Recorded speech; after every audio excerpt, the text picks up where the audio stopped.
ಇವತ್ತಿನ ದಿನ ಸುದಿನ ನನ್ನ ಪಾಲಿಗೆ ಅಂತ ಹೇಳಿದ್ರೆ ತಪ್ಪಾಗಲ್ಲ. ಎಲ್ಲ ಆತ್ಮಬಂಧುಗಳಿಗೆ ಮತ್ತೊಮ್ಮೆ ನಮಸ್ಕಾರ ಹೇಳ್ತೀನಿ. ಅದಕ್ಕಿಂತ ಮುಂಚೆ ಪತ್ರಿಜಿ ಗುರುಗಳ ಒಂದು ಆಶೀರ್ವಾದದೊಂದಿಗೆ ರಂಗನಾಥ್ ಸರ್ ಅವರ ಆ, ಇಚ್ಛೆಯಂತೆ ನಾನಿವತ್ತು ಈ ಒಂದು ದೊಡ್ಡ ಒಂದು ವಿಷಯನ ತಗೊಂಡು ಬಂದಿದ್ದೀನಿ. ಇದು ಬುದ್ಧನ ಅಷ್ಟಾಂಗ ಮಾರ್ಗ ಅಂತ. ನೋಡಿ ಸ್ನೇಹಿತರೆ, ಆ, ದುಃಖ ಅನ್ನೋದು ಯಾರಿಗಿಲ್ಲ ಹೇಳಿ ಅಲ್ವಾ? ಪ್ರತಿಯೊಬ್ಬರಿಗೂ ದುಃಖ ಇದೆ. ನಾವೆಲ್ಲರೂ ಕಷ್ಟದಲ್ಲಿ ಮಿಂದು ಎದ್ದು ಅದನ್ನ ಸವಾಲಾಗಿ ಸ್ವೀಕರಿಸಿ ಬಂದಂಥವ್ರೆ. ಆದ್ರೂ ಕೂಡ ಒಂದಷ್ಟು ವಿಷಯಗಳನ್ನ ನಾವು ಯಾಕೆ ಗಮನಿಸಬಾರ್ದು ಅಂತ. ಸೊ ನಮ್ಗೆ ಯಾವಾಗ ತುಂಬಾ ದುಃಖ ಆದಾಗ ಬಲ್ಲವರು ಹೇಳ್ತಾರೆ, ನೋಡಿ, ನೀವೆಲ್ರೂನು ತುಂಬಾ ದುಃಖ ಆಗ್ತಿದೆ ಅಂತ ಹೇಳಿ ಪಾತಾಳಕ್ಕೆ ಹೋಗ್ಬಿಡ್ಬೇಡಿ. ನೀವೆಲ್ಲ ಇಲ್ಲಿಗೆ ಬನ್ನಿ. ಬುದ್ಧನ ಒಂದು ಅಷ್ಟಾಂಗ ಮಾರ್ಗ ಏನಿದೆ, ಆ ಬುದ್ಧ ಏನ್ ಹೇಳ್ತಾರೆ ಅವುಗಳನ್ನ ತಿಳ್ಕೊಳ್ಳೋಣ ನಾವು. ತಿಳ್ಕೊಳ್ತಾ ನಾವು ನಾವಾಗಿ ಇಲ್ಲಿ ಮುಂದುವರಿಯಕ್ಕೆ ಸಾಧ್ಯವಾಗತ್ತೆ ಅಂತ ಹಿರಿಯರು, ಬಲ್ಲವರು, ಜ್ಞಾನಿಗಳು ಹೇಳ್ತಾರೆ. ಯಾಕೆ ನಾವು ಅದೇ ತರ ಇರಬಾರ್ದು ಅಲ್ವಾ ಸ್ನೇಹಿತರೆ? ಒಂದೇ ಒಂದು ನಿಮ್ಮಲ್ಲಿ ಒಂದು ಭಿನ್ನಹ ನಂದು ಮನವಿ ಅಂತ ಅನ್ಕೊಳ್ಳಿ. ದಯವಿಟ್ಟು ಎಲ್ಲರ ವಿಡಿಯೋಗಳನ್ನ ಆನ್ ಮಾಡಿದ್ರೆ ನನಗೆ ಒಂದು ಹುರುಪು ಬರುತ್ತೆ, ಎಲ್ಲರನ್ನೂ ನೋಡ್ಕೊಂಡು ಮಾತಾಡ್ಲಿಕ್ಕೆ ಅಂತ. ಎಲ್ಲರೂ ವಿಡಿಯೋ ಮಾಡ್ತೀರಾ, ಆನ್ ಮಾಡ್ತೀರಾ ಅಲ್ವಾ? ನಂಬಿದ್ದೀನಿ ಎಲ್ಲರೂ ವಿಡಿಯೋಗಳನ್ನ ಆನ್ ಮಾಡ್ತೀರಾ ಅಂತ. ತುಂಬಾನೇ ಥ್ಯಾಂಕ್ಸ್ ನಿಮಗೆ, ನಿಮ್ಮೆಲ್ರಿಗೂ ಧನ್ಯವಾದ. ಅದಕ್ಕೋಸ್ಕರನೇ ನಾನು ದಿನವೂ ನಾ ಹೇಳ್ತೀನಿ ಆತ್ಮ ಬಂಧುಗಳು ಅಂತ. ಯಾಕಂದ್ರೆ ನೀವೆಲ್ಲರೂ ನಮ್ಮ ಆತ್ಮ ಬಂಧುಗಳೇ ಆಗಿದ್ದೀರಿ. ಇಲ್ಲೇ ನೋಡಿ, ಅಷ್ಟಾಂಗಿಕ ಮಾರ್ಗಗಳು ಅಂತ ನಾವು ಸಂಸ್ಕೃತದಲ್ಲಿ ಹೇಳ್ತೀವಿ. ಇನ್ನು ಸಾಕಷ್ಟು ಜನ ಮೀನಾಮೇಷ ಎಣಿಸ್ತಾ ಇದ್ದಾರೆ. ಏನಪ್ಪ ಇವರು ಸುಮ್ಮನಿರೋದೇ ಇಲ್ಲ, ವಿಡಿಯೋನ ಆನ್ ಮಾಡಿ ಅಂತ ಹೇಳ್ತಾರೆ. ಹೆಂಗೆ ಮಾಡೋದು ನಾವು? ನಮ್ಗೆ ಇಷ್ಟು ವಿದ್ಯೋ ಬಿಟ್ಟಿದ್ಯೋ, ಏನ್ ಮಾಡೋದು? ಮಾಡ್ಲೇಬೇಕಲ್ಲ. ಹಾಗಂತಾದ್ರೂ ಮಾಡ್ಬಿಡಿ ಅಂತ ನಾನು ಹೇಳ್ತೀನಿ. ಓಕೆ, ವಿಷಯಕ್ಕೆ ಬರೋಣ. ಸೊ ಅಷ್ಟಾಂಗ ಮಾರ್ಗಗಳು, ಬುದ್ಧನ ಒಂದು ಅಷ್ಟಾಂಗ ಮಾರ್ಗಗಳನ್ನ ಓದುವಂಥದ್ದಾಗ್ಲಿ ಅಥವಾ ಹೇಳುವಂಥ ಒಂದು ಅರ್ಹತೆ ಆಗ್ಲಿ, ಯೋಗ್ಯತೆ ಆಗ್ಲಿ ನಮಗಿನ್ನೂ ಬಂದಿಲ್ಲ ಅಂತ ನನ್ನ ಒಂದು ಭಾವನೆ. ಆದರೂ ಅದನ್ನ ತಿಳ್ಕೊಳ್ಳುವಂಥ ಪ್ರಯತ್ನನ ನಾನೀಗ ಮಾಡ್ತಾ ಇದ್ದೀನಿ. ಎಲ್ಲ ನನ್ನ ಆತ್ಮ ಬಂಧುಗಳ ಜೊತೆ ಹಂಚ್ಕೊಳ್ತಾ ಇದ್ದೀನಿ. ಮೊದಲೇ ನಾನು ಹೇಳಿದೆ ನಿಮ್ಗೆ, ಯಾವುದೇ ದುಃಖ ಬಂದ್ರೂ ನಾವು ಒಂದು ವಿಷಯನ ಚರ್ಚಿಸ್ಬೇಕಂತೆ. ಏನು ಬುದ್ಧನ ಒಂದು ಅಷ್ಟಾಂಗ ಮಾರ್ಗಗಳನ್ನ ನಾವು ತಿಳ್ಕೊಂಡ್ಬಿಟ್ರೆ ನಮ್ಮ ಜೀವನದಲ್ಲಿ ನಾವು ಸುಖಿಯಾಗಿರ್ಬಹುದು ಅಂತ. ಈಗ ಆಲ್ರೆಡಿ ನಾವೆಲ್ಲ ಪ್ರತಿ ತಿಂಗಳು ಒಂದೊಂದು ವಿಷಯದ ಬಗ್ಗೆ ನಾವು ಮಾತಾಡ್ತಾ ಇರ್ತೀವಿ ಸ್ನೇಹಿತರೆ. ಮೊದಲು ನಾವು ಚಕ್ರಗಳ ಬಗ್ಗೆ ಮಾತಾಡಿದ್ವಿ, ನಮ್ಮ ದೇಹದಲ್ಲಿರತಕ್ಕಂಥ ಎಲ್ಲ ಚಕ್ರಗಳು. ನಂತರ ಈ ತಿಂಗಳಲ್ಲಿ ನಾವು ಮಾತಾಡಿದ್ವಿ ಎಲ್ಲ ಶರೀರಗಳನ್ನ ಬಗ್ಗೆ ನಾವು ತಿಳ್ಕೊಂಡ್ವಿ. ಮುಂದಿನ ತಿಂಗಳು ಲೋಕ, ಎಷ್ಟು ಲೋಕಗಳಿದೆ, 7 ಲೋಕಗಳಿವೆ, ಅವುಗಳ ಬಗ್ಗೆ ನಾವು ತಿಳ್ಕೊತೀವಿ. ಆದ್ರೆ ಎಲ್ಲ ತಿಳ್ಕೊತೀವಿ, ನಾವು ಜ್ಞಾನವೇ ನಮಗ್ ಬರ್ತಿಲ್ವೇ, ನಾವೇನು ತಿಳ್ಕೊಳ್ತಿಲ್ವೇ. ಮನೇಲಿ ನೋಡಿದ್ರೆ ಇಷ್ಟೊಂದು ಸಮಸ್ಯೆ, ಇಷ್ಟೊಂದು ನಾವು ಒದ್ದಾಡ್ತಾ ಇದ್ದೀವಿ, ನೋವಿನಿಂದ ಅಹ್ ಬಳಲ್ತಾ ಇದ್ದೀವಿ ಅಂತಂದಾಗ ನಾವು ಹೋಗ್ಬೇಕಾದದ್ದು, ತಿಳ್ಕೊಳ್ಬೇಕಾದದ್ದು ಬುದ್ಧನ ಒಂದು ಅಷ್ಟಾಂಗ ಮಾರ್ಗಗಳು. ಸೊ ಏನೇನಿದೆ ಅಂತ ಅಂದ್ಬಿಟ್ಟು ಬುದ್ಧ ಆಕ್ಚುಲಿ ಹೇಳಿರುವಂಥದ್ದು ಪಾಳಿ ಭಾಷೆಯಲ್ಲಿ. ಅದನ್ನ ಸಂಸ್ಕೃತ ಭಾಷೆಯಲ್ಲಿ ಏನು ಹೇಳ್ತಾರೆ ಅನ್ನೋದನ್ನ ನಾನು ಹೇಳ್ಬಿಟ್ಟು, ಆಮೇಲೆ ನಮ್ಮ ನಿಮ್ಮ ಆಡು ಭಾಷೆಗಳಲ್ಲಿ ಅದನ್ನ ನಾನು ವಿವರಿಸ್ತಾ ಹೋಗೋಣ ಅಂತ ಅನ್ಕೊಂಡಿದ್ದೀನಿ ಸ್ನೇಹಿತರೆ, ನಿಮ್ಮೆಲ್ಲರ ಒಂದು ಅಪ್ಪಣೆಯೊಂದಿಗೆ. ಸೊ ಅಷ್ಟಾಂಗ ಮಾರ್ಗಗಳು ಯಾವ್ಯಾವುದು ಅಂದ್ರೆ, ಮೊದಲನೇದು ಸಮ್ಯಕ್ ಜ್ಞಾನ ಅಂತ ಹೇಳ್ತಾರೆ. ನಂತರ ಸಮ್ಯಕ್ ಸಂಕಲ್ಪ, ಸಮ್ಯಕ್ ವಚನ, ಸಮ್ಯಕ್ ಕರ್ಮಾಂತ, ಸಮ್ಯಕ್ ಆಜೀವ, ಸಮ್ಯಕ್ ವ್ಯಾಯಾಮ, ಸಮ್ಯಕ್ ಸ್ಮೃತಿ, ಸಮ್ಯಕ್ ಸಮಾಧಿ. ಇದ್ರ ಜೊತೆ ನಮ್ಗೆ ಮೋಕ್ಷ ಸಿಗುತ್ತೆ ಅಂತ. ಆದ್ರೆ ಇದೇನಿದು, ಇವ್ರು ಏನ್ ಹೇಳ್ತಿದಾರಪ್ಪ, ನಮ್ಗೆ ಅರ್ಥ ಆಗ್ತಿಲ್ಲ ಅಂತ ಅನ್ನೋದಾದ್ರೆ, ನೋಡಿ, ನಾವು ಯಾವ ರೀತಿ ಇರ್ತೀವಿ ಜೀವನದಲ್ಲಿ ಅನ್ನೋದನ್ನ ನಾವು ಅರಿಬೇಕಂತೆ. ನಮ್ಮ ಪತ್ರಿಜಿ ಗುರುಗಳು ಹೇಳ್ತಾರೆ, ಗುರು ಎಂದ್ರೆ ಸರಿಯಾಗಿ ಮಾರ್ಗದರ್ಶನ ಮಾಡುವಂತ ಮನುಷ್ಯ ಅಲ್ವಾ? ಈಗ ನಾವು ವಿಂಗಡಿಸ್ಬೋದು, ಹೇಗೆ ಇವರು ಸರಿಯಾಗಿದ್ದಾರೆ ಅಥವಾ ಸರಿಯಾಗಿಲ್ಲ ಅನ್ನೋದನ್ನ. ಅದನ್ನ ಹೇಗೆ ನಾವು ಹೇಳಕ್ ಸಾಧ್ಯ? ಅಥವಾ ಸರಿಯಾಗಿಲ್ಲ ಅಂತ ನಾವು ಯಾರನ್ನೂ ಹೇಳೋದು ಬೇಡ. ಎಲ್ಲರೂ ಜ್ಞಾನವಂತರೆ. ಆದ್ರೆ ಅವರವರದೇ ಆದ ಜ್ಞಾನದಲ್ಲಿ ಅವರು ಪರಿಣಿತನೆ ಹೊಂದಿರ್ತಾರೆ. ಈಗ ನಾನು ಏನ್ ಹೇಳಿದೆ, ಅಷ್ಟಾಂಗ ಮಾರ್ಗಗಳು ಇವೆಲ್ಲ ಏನು? ಅನ್ನೋದು ಸುಲಭ ಮಾರ್ಗದಲ್ಲಿ, ಸುಲಭ ಒಂದು ನಮ್ಮ ಕನ್ನಡ ಆಡು ಭಾಷೆಯಲ್ಲಿ ನಾನು ಹೇಳ್ತಾ ಹೋಗ್ತೀನಿ. ಈಗ ನಾವು ಬುದ್ಧಿ ಇದೆಯಪ್ಪ ಇವ್ರಿಗೆ, ತುಂಬಾ ಬುದ್ಧಿ ಇದೆಯಪ್ಪ, ಬುದ್ಧಿಜೀವಿಗಳು ಅಂತೀವಿ. ಅವ್ರನ್ನ ಬುದ್ಧ ಅಂತ ಕರಿಬಹುದು. ಅದು ಯಾರು ಬೇಕಾದ್ರೂ ಇರ್ಲಿ.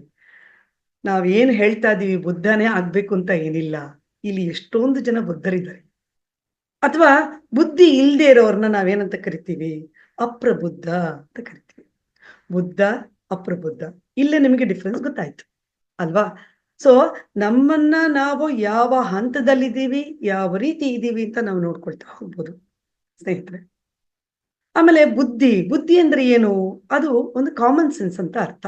ಸೊ ಇವಾಗ ನಾನು ಏನು ಹೇಳ್ತಾ ಇದ್ದೀನಿ ಅದು ಎಲ್ಲರಿಗೂ ಅರ್ಥ ಆಗ್ತಿದೆ ಅಂತ ಅನ್ಕೋತೀನಿ. ಈಗ ಮುಂಚೆ ನಾನು ಏನು ಹೇಳಿದೆ ಸಂಸ್ಕೃತ ಶಬ್ದಗಳು ಖಂಡಿತ ಅದು ಅರ್ಥ ಆಗಕ್ಕೆ ಸ್ವಲ್ಪ ಕಷ್ಟ ಅಲ್ವಾ? ಸೊ ಇವಾಗ ನಾವು ಈ 8 ಮಾರ್ಗಗಳಿಗೆ ಏನಿದೆ ಅದನ್ನ ಒಂದಾಗ್ತಾ ನಾವು ತಿಳ್ಕೊಳ್ತಾ ಹೋಗೋಣ. ಈಗ ಸಮ್ಯಕ್ ಜ್ಞಾನ. ಈ ಜ್ಞಾನ ಅಂದ್ರೆ ನಾವು 4 ಜ್ಞಾನಗಳನ್ನ ಕಲಿಬೇಕಂತೆ. ಜ್ಞಾನ ಅಂದ್ರೆ ತಿಳಿವಳಿಕೆ. ನಾವ್ ಏನನ್ನ ತಿಳ್ಕೊಳ್ತೀವಿ, ಏನನ್ನ ನಂಬ್ತೀವಿ ಅನ್ನೋದು. ಸೊ ಇದು ಯಾವ ರೀತಿ ನಾವು ಹೇಳ್ಬೋದು ಸ್ನೇಹಿತರೆ? ಇದು ಯಾವ ರೀತಿ ಹೇಳ್ಬೋದು ಅಂದ್ರೆ, ಈಗ ನೋಡಿ, ಈಗ ಬುದ್ಧನ 8 ಮಾರ್ಗಗಳಲ್ಲಿ ನಮಗೆ ಇದಿಷ್ಟು ತಿಳ್ಕೊಳ್ತಾ ಹೋಗ್ತೇವೆ. ಏನು? ಇವಾಗ ಒಂದು ನಂಬಿಕೆ ಇರಬೇಕು ನಮಗೆ. ಯಾವುದೇ ಮನುಷ್ಯನಲ್ಲಿ ನಂಬಿಕೆ ಇರಬೇಕು. ನಮಗೆ ತಿಳುವಳಿಕೆ ಇರಬೇಕು. ಯಾವ ರೀತಿ? ಈಗ ನಾವು ಒಬ್ಬ ಮನುಷ್ಯನ ನಾವು ನಂಬಿ ಮಾತಾಡಿಸ್ತಿದ್ದೀವಿ ಅಂತಂದ್ರೆ, ಆ ಮನುಷ್ಯನ ನಮಗೆ ಅವರಲ್ಲಿ ಸಂಪೂರ್ಣ ನಂಬಿಕೆ ಇದೆ ಅಂತ ನಾವು ತಿಳ್ಕೊತೀವಿ. ಆ ಈಗ ನಮಗ್ ತಿಳುವಳಿಕೆ ಇಲ್ಲ ಅಂದ್ರೆ ನಾವು ಹೆಂಗೆ ತಿಳ್ಕೊಳಕ್ ಸಾಧ್ಯ? ಹಾಗಾಗಿ ನಾವು ಒಂದಷ್ಟು ವಿವೇಚನಾ ಶಕ್ತಿಯನ್ನ ಇಟ್ಕೊಂಡು, ಒಂದಷ್ಟು ತಿಳುವಳಿಕೆ ಇಟ್ಕೊಂಡು ಪ್ರತಿಯೊಬ್ಬರನ್ನ ನಾವು ಮಾತಾಡಿಸ್ತಾ ಹೋಗ್ತೀವಿ. ಅದು ಯಾವ ರೀತಿ ಆಗ್ಬೇಕು? ನಾವು ತುಂಬಾ ಜನ ಹೇಳ್ತೀವಿ, ನೋಡು ಅವ್ರು ತಪ್ಪು ತಿಳ್ಕೊಂಡ್ರು ನನ್ನ. ಯಾಕೆ ಹಾಗೆ? ಯಾಕೆ ಅಂದ್ರೆ ಅವರಿಗೆ ಇರುವಂಥ ವಿವೇಚನಾ ಶಕ್ತಿ ಇರ್ಬೋದು, ಅವ್ರಿಗಿರುವಂಥ ಜ್ಞಾನ ಇರ್ಬೋದು, ಅವ್ರಿಗಿರುವಂಥ ನಂಬಿಕೆ ಇರ್ಬೋದು, ಅದು ಕಮ್ಮಿ ಇರ್ಬೋದು. ಹಾಗಾಗಿ ನಾವು ಹೇಳ್ತೀವಿ ಸ್ನೇಹಿತರೆ, ಅವ್ರಿಗೆ ಅಪನಂಬಿಕೆ ಇರ್ಬೋದು. ಅದನ್ನ ನಾವೇನ್ ಹೇಳ್ತೀವಿ ನೋಡಿದ್ರಾ? ತಪ್ಪು ತಿಳ್ಕೊಂಬಿಟ್ರು ನಮ್ಮನ್ನ. ಅಂದ್ರೆ ಆ ತಿಳುವಳಿಕೆಯ ಜ್ಞಾನ ಏನಿದೆ ಅದು ಸರಿಯಾದ ಸ್ಥಿತಿನಲ್ಲಿ ಇರಬೇಕು ಅಂತ ಆ ಬುದ್ಧನ ಒಂದು ಅಷ್ಟಾಂಗ ಮಾರ್ಗದಲ್ಲಿ ಮೊದಲನೆಯ ಮಾರ್ಗ ಅದು. ಇದನ್ನ ಇನ್ನು ಎಕ್ಸ್‌ಪ್ಲೇನ್ ಮಾಡ್ತಾ ಹೋಗೋಣ. 2ನೇದಕ್ಕೆ ಬರೋಣ. ಇದಕ್ಕೆ ನಮ್ಮ ಪತ್ರಿಜಿಗಳು ಏನು ಹೇಳ್ತಾರೆ ಅಂದ್ರೆ, ಸರಿಯಾದ ದೃಪದ ಅಂತ ಹೇಳ್ತಾರೆ. ಅಂದ್ರೇನು? ಪ್ರಧಾನವಾಗಿ ನಾವು ಆತ್ಮಕ್ಷೇತ್ರವನ್ನ ಆರಿಸ್ಕೋಬೇಕಂತೆ. ಹೇಗೆ? ನಾವು ಯಾವ ರೀತಿ ನಂಬಿಕೆ ಇಟ್ಕೋಬೇಕು? ಯಾವ ರೀತಿ ನಾವು ತಿಳುವಳಿಕೆನ ಹೊಂದಬೇಕು ಅಂತಂದ್ರೆ, ಈಗ ನಾವು ಏನೋ ಒಂದು ಕೆಲಸ ಮಾಡ್ತಾ ಇದ್ದೀವಿ. ಈಗ ನೀವು ಫಾರ್ ಎಕ್ಸಾಂಪಲ್ ಹೇಳ್ಬೇಕು, ಉದಾಹರಣೆಗೆ ಹೇಳೋದ್ರ ಮೂಲಕ ನಾವೇನ್ ಹೇಳ್ಬೋದು ಅಂತಂದ್ರೆ, ಈಗ ಹೇಳ್ತೀವಿ ಮನೇಲಿ ಎಲ್ಲ ಕೂತ್ಕೊಂಡು ಮಾತಾಡ್ತಿರ್ತೀವಿ. ನಾನು ಹೇಳ್ತಾ ಇದ್ದೀನಿ ಮಾಡು ಅಂದ್ರೆ ಮಾಡ್ತಾ ಇಲ್ಲ ನೀನು ಅಂತ ಹೇಳ್ತೀವಿ. ಆವಾಗ ಮತ್ತೊಬ್ಬ ವ್ಯಕ್ತಿ ಹೇಳ್ತಾರೆ, ಅಯ್ಯೋ! ನಾಳೆ ಮಾಡಿದ್ರಾಯ್ತು ಬಿಡು. ಇವತ್ತೇನು ಅದೇನು ಅಂದ ಅಷ್ಟೊಂದು ಇದಲ್ಲ, ಇಂಪಾರ್ಟೆಂಟ್ ಅಲ್ಲ. ಆ ಪ್ರಾಮುಖ್ಯತೆಯನ್ನು ಹೊಂದಿಲ್ಲ. ಆದರೆ ಪ್ರಮುಖವಾದ ವಿಚಾರಕ್ಕೆ ವಿವೇಚನಾ ಶಕ್ತಿಯನ್ನ ಕಳ್ಕೊಂಡೋರು ಏನು ಮಾಡ್ತಾರೆ ಅಂದ್ರೆ, ಏನನ್ನ ಮಾಡಬಾರ್ದು ಅಂತ ಹೇಳ್ತಾರೆ ಅಂದ್ರೆ, ನಾಳೆ ಮಾಡ್ಬೇಕು ಅಂತ ಅನ್ನೋಂಥ ಕೆಲಸನ್ನ ಇವತ್ತೇ ಮಾಡ್ಬೇಕು ಅಂತ ಹೇಳ್ತಾರೆ. ಅದು ತಿಳುವಳಿಕೆ ಅಲ್ವಾ ಸ್ನೇಹಿತರೆ? ಈಗ ಹಿರಿಯರು ನಮ್ಮ ತಂದೆ ತಾಯಿ ಹೇಳ್ತಾರೆ, ಸರಿಯಾದ ರೀತಿ ಮಾಡು. ನೋಡು, ಅದು ಏನು ಮಾಡ್ತಿದ್ಯಾ ಅನ್ನೋದನ್ನ ತಿಳ್ಕೊಂಡು ಮಾತಾಡು, ತಿಳ್ಕೊಂಡು ಮಾಡು ಅಂತ ಹೇಳ್ತಾರೆ. ಸೊ ಇದೇ ತಿಳುವಳಿಕೆ. ಸೊ ಯಾವಾಗ್ಲೂ ನಾವು ಇನ್ನೊಬ್ಬರನ್ನ ತಿಳ್ಕೊಳ್ಳೋ ನಿಟ್ಟಿನಲ್ಲಿ ಆಗ್ಲಿ, ಅವುಗಳನ್ನ ಸರಿಯಾದ ತಿಳುವಳಿಕೆ ಇರಬೇಕು, ಸತ್ಯವಾದ ತಿಳುವಳಿಕೆ ಇರಬೇಕು ಅಂತ ಭಗವಾನ್ ಬುದ್ಧ ಹೇಳ್ತಾರೆ. ನಂತರ ಏನು? ನಾವು ಸ್ನೇಹಿತರೆ ಎಲ್ಲರನ್ನೂ ನಾವು ಮಾತಾಡಿಸ್ಬೇಕಾದ್ರೆ ನಾವು ಒಂದು ಸ್ಟೇಟ್ಮೆಂಟ್ ಕೊಟ್ಬಿಡ್ತೀವಿ ಜನರಿಗೆ. ಇವ್ರು ಹೀಗೇನೆ. ಯಾಕೆ ಅಂದ್ರೆ ಇವ್ರ ಹತ್ರ ನಾವು ಕೆಳಗಿಸ್ಕೊಂಡಿರ್ತೀವಿ. ಏನು ಅಂತ ಅಲ್ವಾ? ನಾವು ಅದಕ್ಕೆ ಏನಂತೀವಿ? ಶ್ರದ್ಧೆ ಇರ್ಬೇಕಂತೆ. ಯಾರಾದ್ರು ಏನಾದ್ರು ಹೇಳ್ತಿದ್ದಾರೆ ಅಂತಂದ್ರೆ ಅದರಲ್ಲಿ ನಾವು ಶ್ರದ್ಧೆಯನ್ನ ಇಟ್ಕೋಬೇಕಂತೆ. ಯಾವಾಗ್ಲೂ ಕೇಳೋವಾಗ ನಮಗೆ ಶ್ರದ್ಧೆ ಇರ್ಬೇಕು. ಇನ್ನೊಬ್ಬರ ಜೊತೆ ನಾವು ಮಾತಾಡ್ಬೇಕಾರೆ, ಈಗ ನಾನು ಮಾತಾಡ್ತಿದ್ದೀನಿ ನಿಮ್ಮಗಳ ಜೊತೆ ಅಂದಾಗ, ನಾನು ಏನೋ ಒಂದು ನಾನು ಹೇಳೋಕ್ ಆಗೋದಿಲ್ಲ ಅಲ್ಲಿ. ನಾನು ಏಕಾಗ್ರ ಚಿತ್ತಳಾಗಿ ಏಕಾಗ್ರತೆಯಿಂದ ಹೇಳ್ಬೇಕಾಗುತ್ತೆ. ಇಲ್ಲಿ ನೋಡಿ 2 ಪಾಯಿಂಟ್ ಬಂದ್ಬಿಡ್ತಲ್ಲಿ. ಶ್ರದ್ಧೆ ಇರ್ಬೋದು, ಏಕಾಗ್ರತೆ ಇರ್ಬೋದು. ಅಲ್ವಾ? ಇದನ್ನ ಇದಕ್ಕೆ ನಾವು ಯಾವುದಕ್ಕೆ ನಾವು ಸರಿಯಾದ ಆಲೋಚನೆ ಹೇಗೆ ಮಾಡಬೇಕು ಅಂತ ನಾವು ಇದರ ಜೊತೆಗೆ ನಾವು ಹೋಲಿಸ್ಕೊಂಡಾಗ ಈ ಸರಿಯಾದ ಶ್ರದ್ಧೆಯಿಂದ ನಾವು ಇನ್ನೊಬ್ರು ಏನು ಹೇಳ್ತಿದ್ದಾರೆ ಅಂತ ಕೇಳಿಸ್ಕೊಳ್ಳೋದ್ರ ಮೂಲಕ ಮತ್ತೆ ಸರಿಯಾದ ರೀತಿಲಿ ಅವ್ರಿಗೆ ನಾವು ಹೇಳೋದ್ರ ಮೂಲಕ ನಮ್ಮ ಆಲೋಚನೆ ಯಾವ ರೀತಿ ಇದೆ ಅನ್ನೋದನ್ನ ನಾವು ತಿಳ್ಕೊಳ್ಬಹುದು ಸ್ನೇಹಿತರೆ. ಅಂದ್ರೆ ಏನ್ ಹೇಳ್ತೀವಿ ಅಂತಂದ್ರೆ, ನಾವು ಯೋಚಿಸುವಂತ ವಿಧಾನ ಇರ್ಬೋದು, ಯೋಚಿಸುವಂತ ಕ್ರಮ ಇರ್ಬೋದು, ಪ್ರತಿಯೊಂದು ಸರಿಯಾಗಿರುವ ರೀತಿಯಲ್ಲಿ, ಸತ್ಯವಾದ ರೀತಿಯಲ್ಲಿ, ಸತ್ಯವಾದ ಒಂದು ನಡವಳಿಕೆಯಲ್ಲಿ ನಮ್ಗಿರ್ಬೇಕು ಅಂತ ಆ ಬುದ್ಧ ಭಗವಾನ್ ಅವರು ಹೇಳ್ತಾರೆ. ಮತ್ತೆ ಮೂರನೇದು ಯಾವುದು? ಮಾತನಾಡುವಂತ ಕಲೆ ಅಥವಾ ಮಾತನಾಡೋದು. ಹೇಗೆ ಮಾತಾಡ್ಬೇಕು ನಾವು? ಅಲ್ವಾ? ಹೇಗ್ ಮಾತಾಡ್ಬೇಕು? ಸ್ನೇಹಿತರೆ ನಾನಿಲ್ಲಿ ಇದೀನಿ, ಇಲ್ಲಿ ಕೂತ್ಕೊಂಡಿದ್ದೀನಿ. ನಾನೇನ್ ಮಾಡ್ತೀನಿ ಎಲ್ಲರಿಗೂ "ಲೇ ಕೇಳ್ರಿಪ್ಪ ನಾನ್ ಮಾತಾಡ್ತಿದ್ದೀನಿ ನೀವು ಕೇಳಲೇಬೇಕು. ಇಲ್ಲ ಅಂದ್ರೆ ಅವೆಲ್ಲ ಆಗದೇ ಇಲ್ಲ" ಅಂತ ನಾನು ಈ ರೌಡಿಸಂ ಮಾಡಿದ್ರೆ ಅದು ಸರಿಯಾದ ಮಾತಾ? ಖಂಡಿತ ಇಲ್ಲ ಸ್ನೇಹಿತರೆ. ನಾನ್ ಮಾತಾಡುವಂತ ಮಾತು ಶುದ್ಧವಾಗಿರ್ಬೇಕು, ಸ್ಫುಟವಾಗಿರ್ಬೇಕು, ಸ್ಪಷ್ಟತೆಯಿಂದ ಕೂಡಿರ್ಬೇಕು. ಎಲ್ಲರಲ್ಲೂ ನನ್ನ ಆತ್ಮಬಂಧುವನ್ನ ಕಾಣ್ಕೊಂಡು, ನಾನು ಸರಿಯಾಗಿ ಮಾತಾಡ್ಲಿಲ್ಲ ಅಂದ್ರೆ, ಅದು ಎಷ್ಟ್ರ ಮಟ್ಟಿಗೆ ಸತ್ಯ ಅಂತ. ಅಲ್ವಾ ಸ್ನೇಹಿತರೆ? ಹಾಗಾಗಿ ನಮ್ಮ ಮಾತುಗಾರಿಕೆ ಇರ್ಬೋದು, ನಮ್ಮ ವಾಕ್ ಚಾತುರ್ಯ ಅಂತ ಹೇಳ್ಬೋದು, ಅಥವಾ ನಮ್ಮ ವಾಕ್ ಚಲನೆ ಅಂತ ಹೇಳ್ಬೋದು. ಸೊ, ನಾವು ಇನ್ನೊಬ್ಬರಲ್ಲಿ ಪ್ರೀತಿಯನ್ನ ಕಾಣ್ಕೊಳ್ತಾ, ಪ್ರೀತಿಸ್ತಾ, ಪ್ರತಿಯೊಬ್ಬ ಜನರನ್ನು ಮಾತನಾಡೋದ್ರ ಮೂಲಕ ನಮ್ಮ ಒಂದು ಅಭಿವ್ಯಕ್ತಿ ಅಥವಾ ನಮ್ಮ ವ್ಯಕ್ತಿತ್ವವನ್ನ ನಾವು ಪ್ರದರ್ಶಿಸಬಹುದು. ನಾವು ಮಾತಾಡೋದೇ ಸರಿ ಇಲ್ಲ. ಹೇಳ್ತೀವಿ ನಾವು. ಇನ್ನು ರೂಢಿಯಾಗಿ ನಾವು ಹೇಳಬೇಕು ಅಂದ್ರೆ ನಾವೇನ್ ಹೇಳ್ತೀವಿ ಸ್ನೇಹಿತರೆ? ಅವನ ಮಾತ್ ನೋಡು ಥೋ ತರಿಕೆ ಹೆಂಗ್ ಮಾತಾಡ್ತಾರೆ. ಅಂದ್ರೆ ಒಬ್ಬರ ಮಾತು ಮತ್ತೊಬ್ಬರಿಗೆ ನೋವನ್ನ ಉಂಟು ಮಾಡಬಾರ್ದು ಸ್ನೇಹಿತರೆ. ಯಾವಾಗ್ಲೂ ನಮ್ಮ ಮಾತುಕತೆ ಹೇಗಿರ್ಬೇಕು ಅಂದ್ರೆ ಬೇರೆಯವರ ಮನಸ್ಸಿಗೆ ನೋಯಿಸದೆ, ಬೇರೆಯವರಿಗೆ ಒಂದು ಸದ್ಭಾವನೆ ಬರ್ಬೇಕು. ಆ ರೀತಿಯ ಮಾತು ನಮಗೆ ತುಂಬಾ ಉಚಿತವಾದದ್ದು, ಅಂದ್ರೆ ಔಚಿತ್ಯವಾದದ್ದು ಅಂತ ಹೇಳಕ್ಕೆ ಇಷ್ಟಪಡ್ತೀನಿ ಸ್ನೇಹಿತರೆ. ಎಲ್ಲರೂ ಅಷ್ಟೇ ನಾವೆಲ್ಲ ತುಂಬಾ ತಪ್ಪು ಮಾಡ್ತೀವಿ. ಏಕೆಂದ್ರೆ ಬೇರೆಯವರ ಮಾತುಗಳನ್ನ ಕೇಳ್ಕೊಂಡು ನಾವೇನ್ ಮಾಡ್ತೀವಿ, ಇನ್ನೊಬ್ಬ ಮನುಷ್ಯನ ಬಗ್ಗೆ ಈಸಿಯಾಗಿ ನಾವು ಹೇಳ್ಬಿಡ್ತೀವಿ. ಹಾಗಾಗಿ ನಮ್ಮ ಮಾತುಕತೆ ಅನ್ನೋದು ಸದ್ಭಾವನೆಯಿಂದ ಕೂಡಿರ್ಬೇಕು. ಒಳ್ಳೆಯ ಸ್ಪಷ್ಟತೆ ಇರಬೇಕು ನಮ್ಮಲ್ಲಿ. ಈ ಸ್ಪಷ್ಟತೆ ಬರೋದು ಯಾವಾಗ ಸ್ನೇಹಿತರೆ? ನಮಗೆ ಆ ಒಂದು ವಿಷಯದ ಬಗ್ಗೆ ತಿಳುವಳಿಕೆ ಇದ್ದಾಗ, ವಿವೇಚನಾ ಶಕ್ತಿ ಇದ್ದಾಗ ನಮಗೆ ಆ ಸ್ಪಷ್ಟತೆ ಬರುತ್ತೆ ಸ್ನೇಹಿತರೆ. ಹಾಗಾಗಿ ನಾವೆಲ್ಲರೂನು ಸರಿಯಾದ ರೀತಿಯಲ್ಲಿ ನಾವು ಮಾತಾಡಬೇಕು. ಮಾತು ಇನ್ನೂ ಒಂದು ನಾವು ಹೇಳ್ತೀವಿ. ಯಾವುದೋ ಮನುಷ್ಯರು ಏನೋ ಮಾಡಿದ್ರು ನಾವು ಕೇಳಿರ್ತೀವಿ. ನಾವು ಕೇಳೋದನ್ನ ಏನ್ ಮಾಡ್ಬೇಕು? ನಮ್ಮ ವಿವೇಚನಾ ಶಕ್ತಿಯಿಂದ ಓಹ್! ಇದು ಸರಿಯಲ್ಲ. ನಾವ್ ಏನು ಕೇಳ್ತಾ ಇದ್ದೀವಿ ಇದು ಸರಿಯಲ್ಲ. ನಾವು ನೋಡ್ತಾ ಇದ್ರು ಕೂಡ ಅದನ್ನ ನಾವು ಪರಿಶೀಲನೆ ಮಾಡ್ಬೇಕಂತೆ. ನಾವು ಪರಿಶೀಲನೆ ಮಾಡಿ ಅದ್ರ ಬಗ್ಗೆ ನಾವು ಮಾತಾಡಿದಾಗ ಅದು ಏನಾಗುತ್ತೆ? ಒಳ್ಳೆಯ ಮಾತಾಗ್ತಾ ಹೋಗುತ್ತೆ. ಸೊ ನಾನು ಏನೋ ಇಲ್ಲಿ ಸಂಸ್ಕೃತ ಶಬ್ದಗಳಿತ್ತು ಅದನ್ನ ನಾನು ನಿಮಗೆ ವಿಸ್ತರಿಸಿ ರೂಢಿ ಭಾಷೆಯಲ್ಲಿ ಹೇಳ್ತಾ ಇದ್ದೀನಿ ಸ್ನೇಹಿತರೆ. ಹಾಗಾಗಿ ನಮ್ಮ ಒಂದು ಮಾತೇನಿದೆ, ಮಾತು ಚೆನ್ನಾಗಿ ಆಡಬೇಕು ನಾವು ಅಂದ್ರೆ ನಮಗೆ ಮೊದಲನೇದಾಗಿ ತಿಳುವಳಿಕೆ ಇರಬೇಕು. ನಮ್ಮಲ್ಲಿ ಮನುಷ್ಯರನ್ನ ನಂಬುವಂತ ಪ್ರಯತ್ನದಲ್ಲಿ ನಮ್ಮ ಒಳ್ಳೆ ಪ್ರಯತ್ನ ಇರಬೇಕು, ನಂಬ್ಕೋಬೇಕು, ವಿವೇಚನಾ ಶಕ್ತಿ ಇರಬೇಕು. ಆವಾಗ್ಲೇ ನಾವು ಒಳ್ಳೆ ಒಂದು ಆಲೋಚನೆ ಮಾಡಕ್ ಸಾಧ್ಯ, ಆವಾಗ್ಲೇ ನಾವು ಒಳ್ಳೆ ಮಾತು ಆಡೋಕ್ ಸಾಧ್ಯ ಅಂತ. ನಂತರ ಏನು?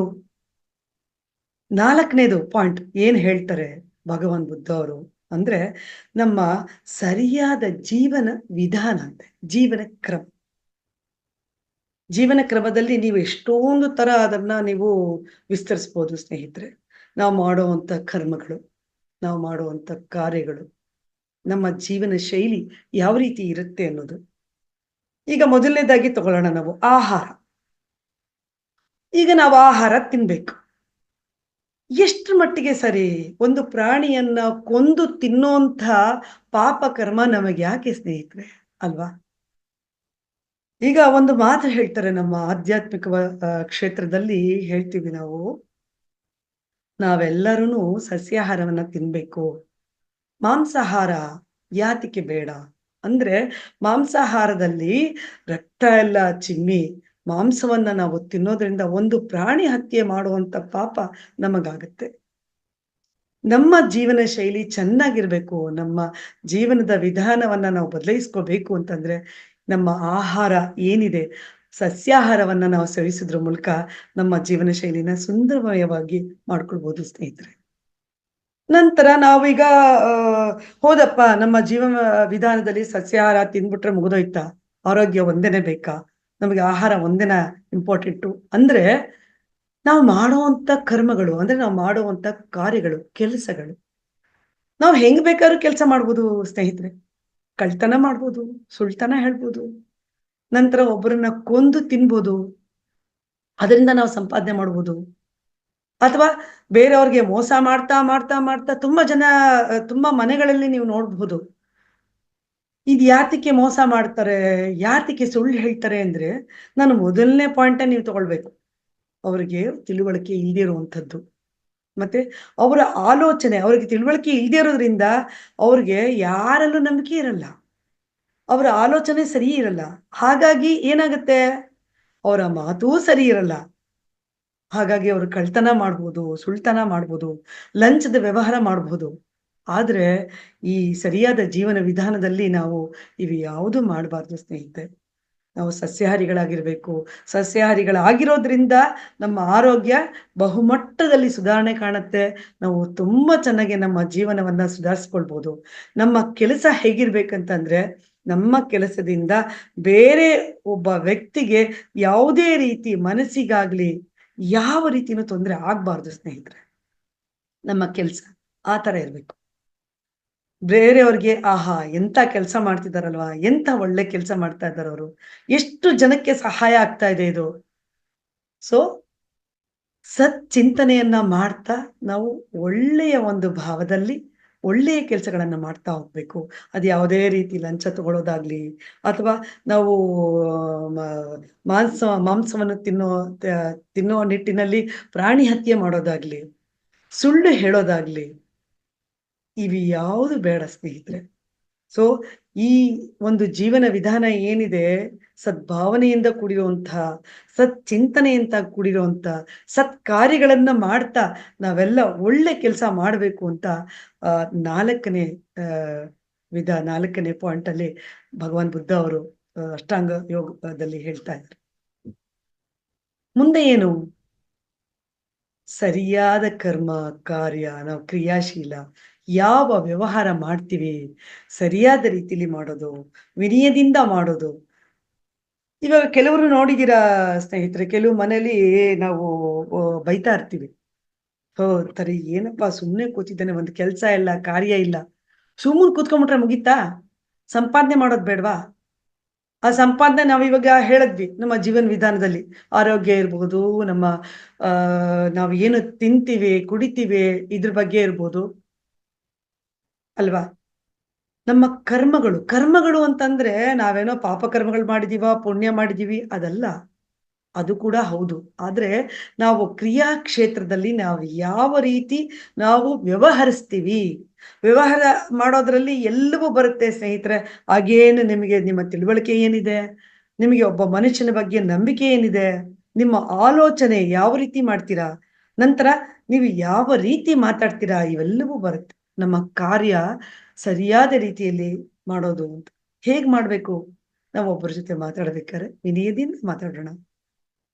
ಸದ್ಭಾವನೆಯಿಂದ ಮಾತಾಡೋಣ. ನಾವು ಏನು ಕೆಲಸ ಮಾಡ್ತೀವಿ, ನಮ್ಮ ವ್ಯವಹಾರದಲ್ಲಿ ತುಂಬಾ ವಿನಯವಾಗಿ ನಾವು ಕೇಳ್ಕೊಳ್ಳೋಣ. ನನಗೇನೋ ಇಂಥ ಕೆಲಸ ಆಗ್ಬೇಕು. ನಾನು ಇಂಥ ಕಡೆ ಒಂದು ಆಫೀಸಲ್ಲಿ ಕೆಲಸ ಮಾಡ್ತಾ ಇದ್ದೀನಿ. ನಾನು ಬೇರೆಯವರ ಜೊತೆ ವಿನಯದಿಂದ ಮಾತಾಡದೇ ಇದ್ರೆ ಯಾರು ಏನಂತಾರೆ ಹೇಳಿ ಅಲ್ಲಿ? ಏಯ್! ಆ ಮನುಷ್ಯನ ಜೊತೆ ಮಾತು ಬೇಡ, ಕತೆ ಬೇಡಪ್ಪ ನಮ್ಗೆ. ಸುಮ್ನೆ ಯಾವಾಗ್ಲೂ ಸಿಡ ಅಂತಿರ್ತಾರೆ. ಅಂದ್ರೆ ಬಾಯಿ ಬಿಟ್ರೆ ಬಣ್ಗೇಡು ಅಂತ ಬರೀ ಕೆಟ್ಟ ಮಾತೇ ಆಡ್ತಾ ಇರ್ತಾರೆ. ಸರಿಯಾದ ವ್ಯವಹಾರ ಜ್ಞಾನ ಇಲ್ಲ ಅವ್ರಿಗೆ.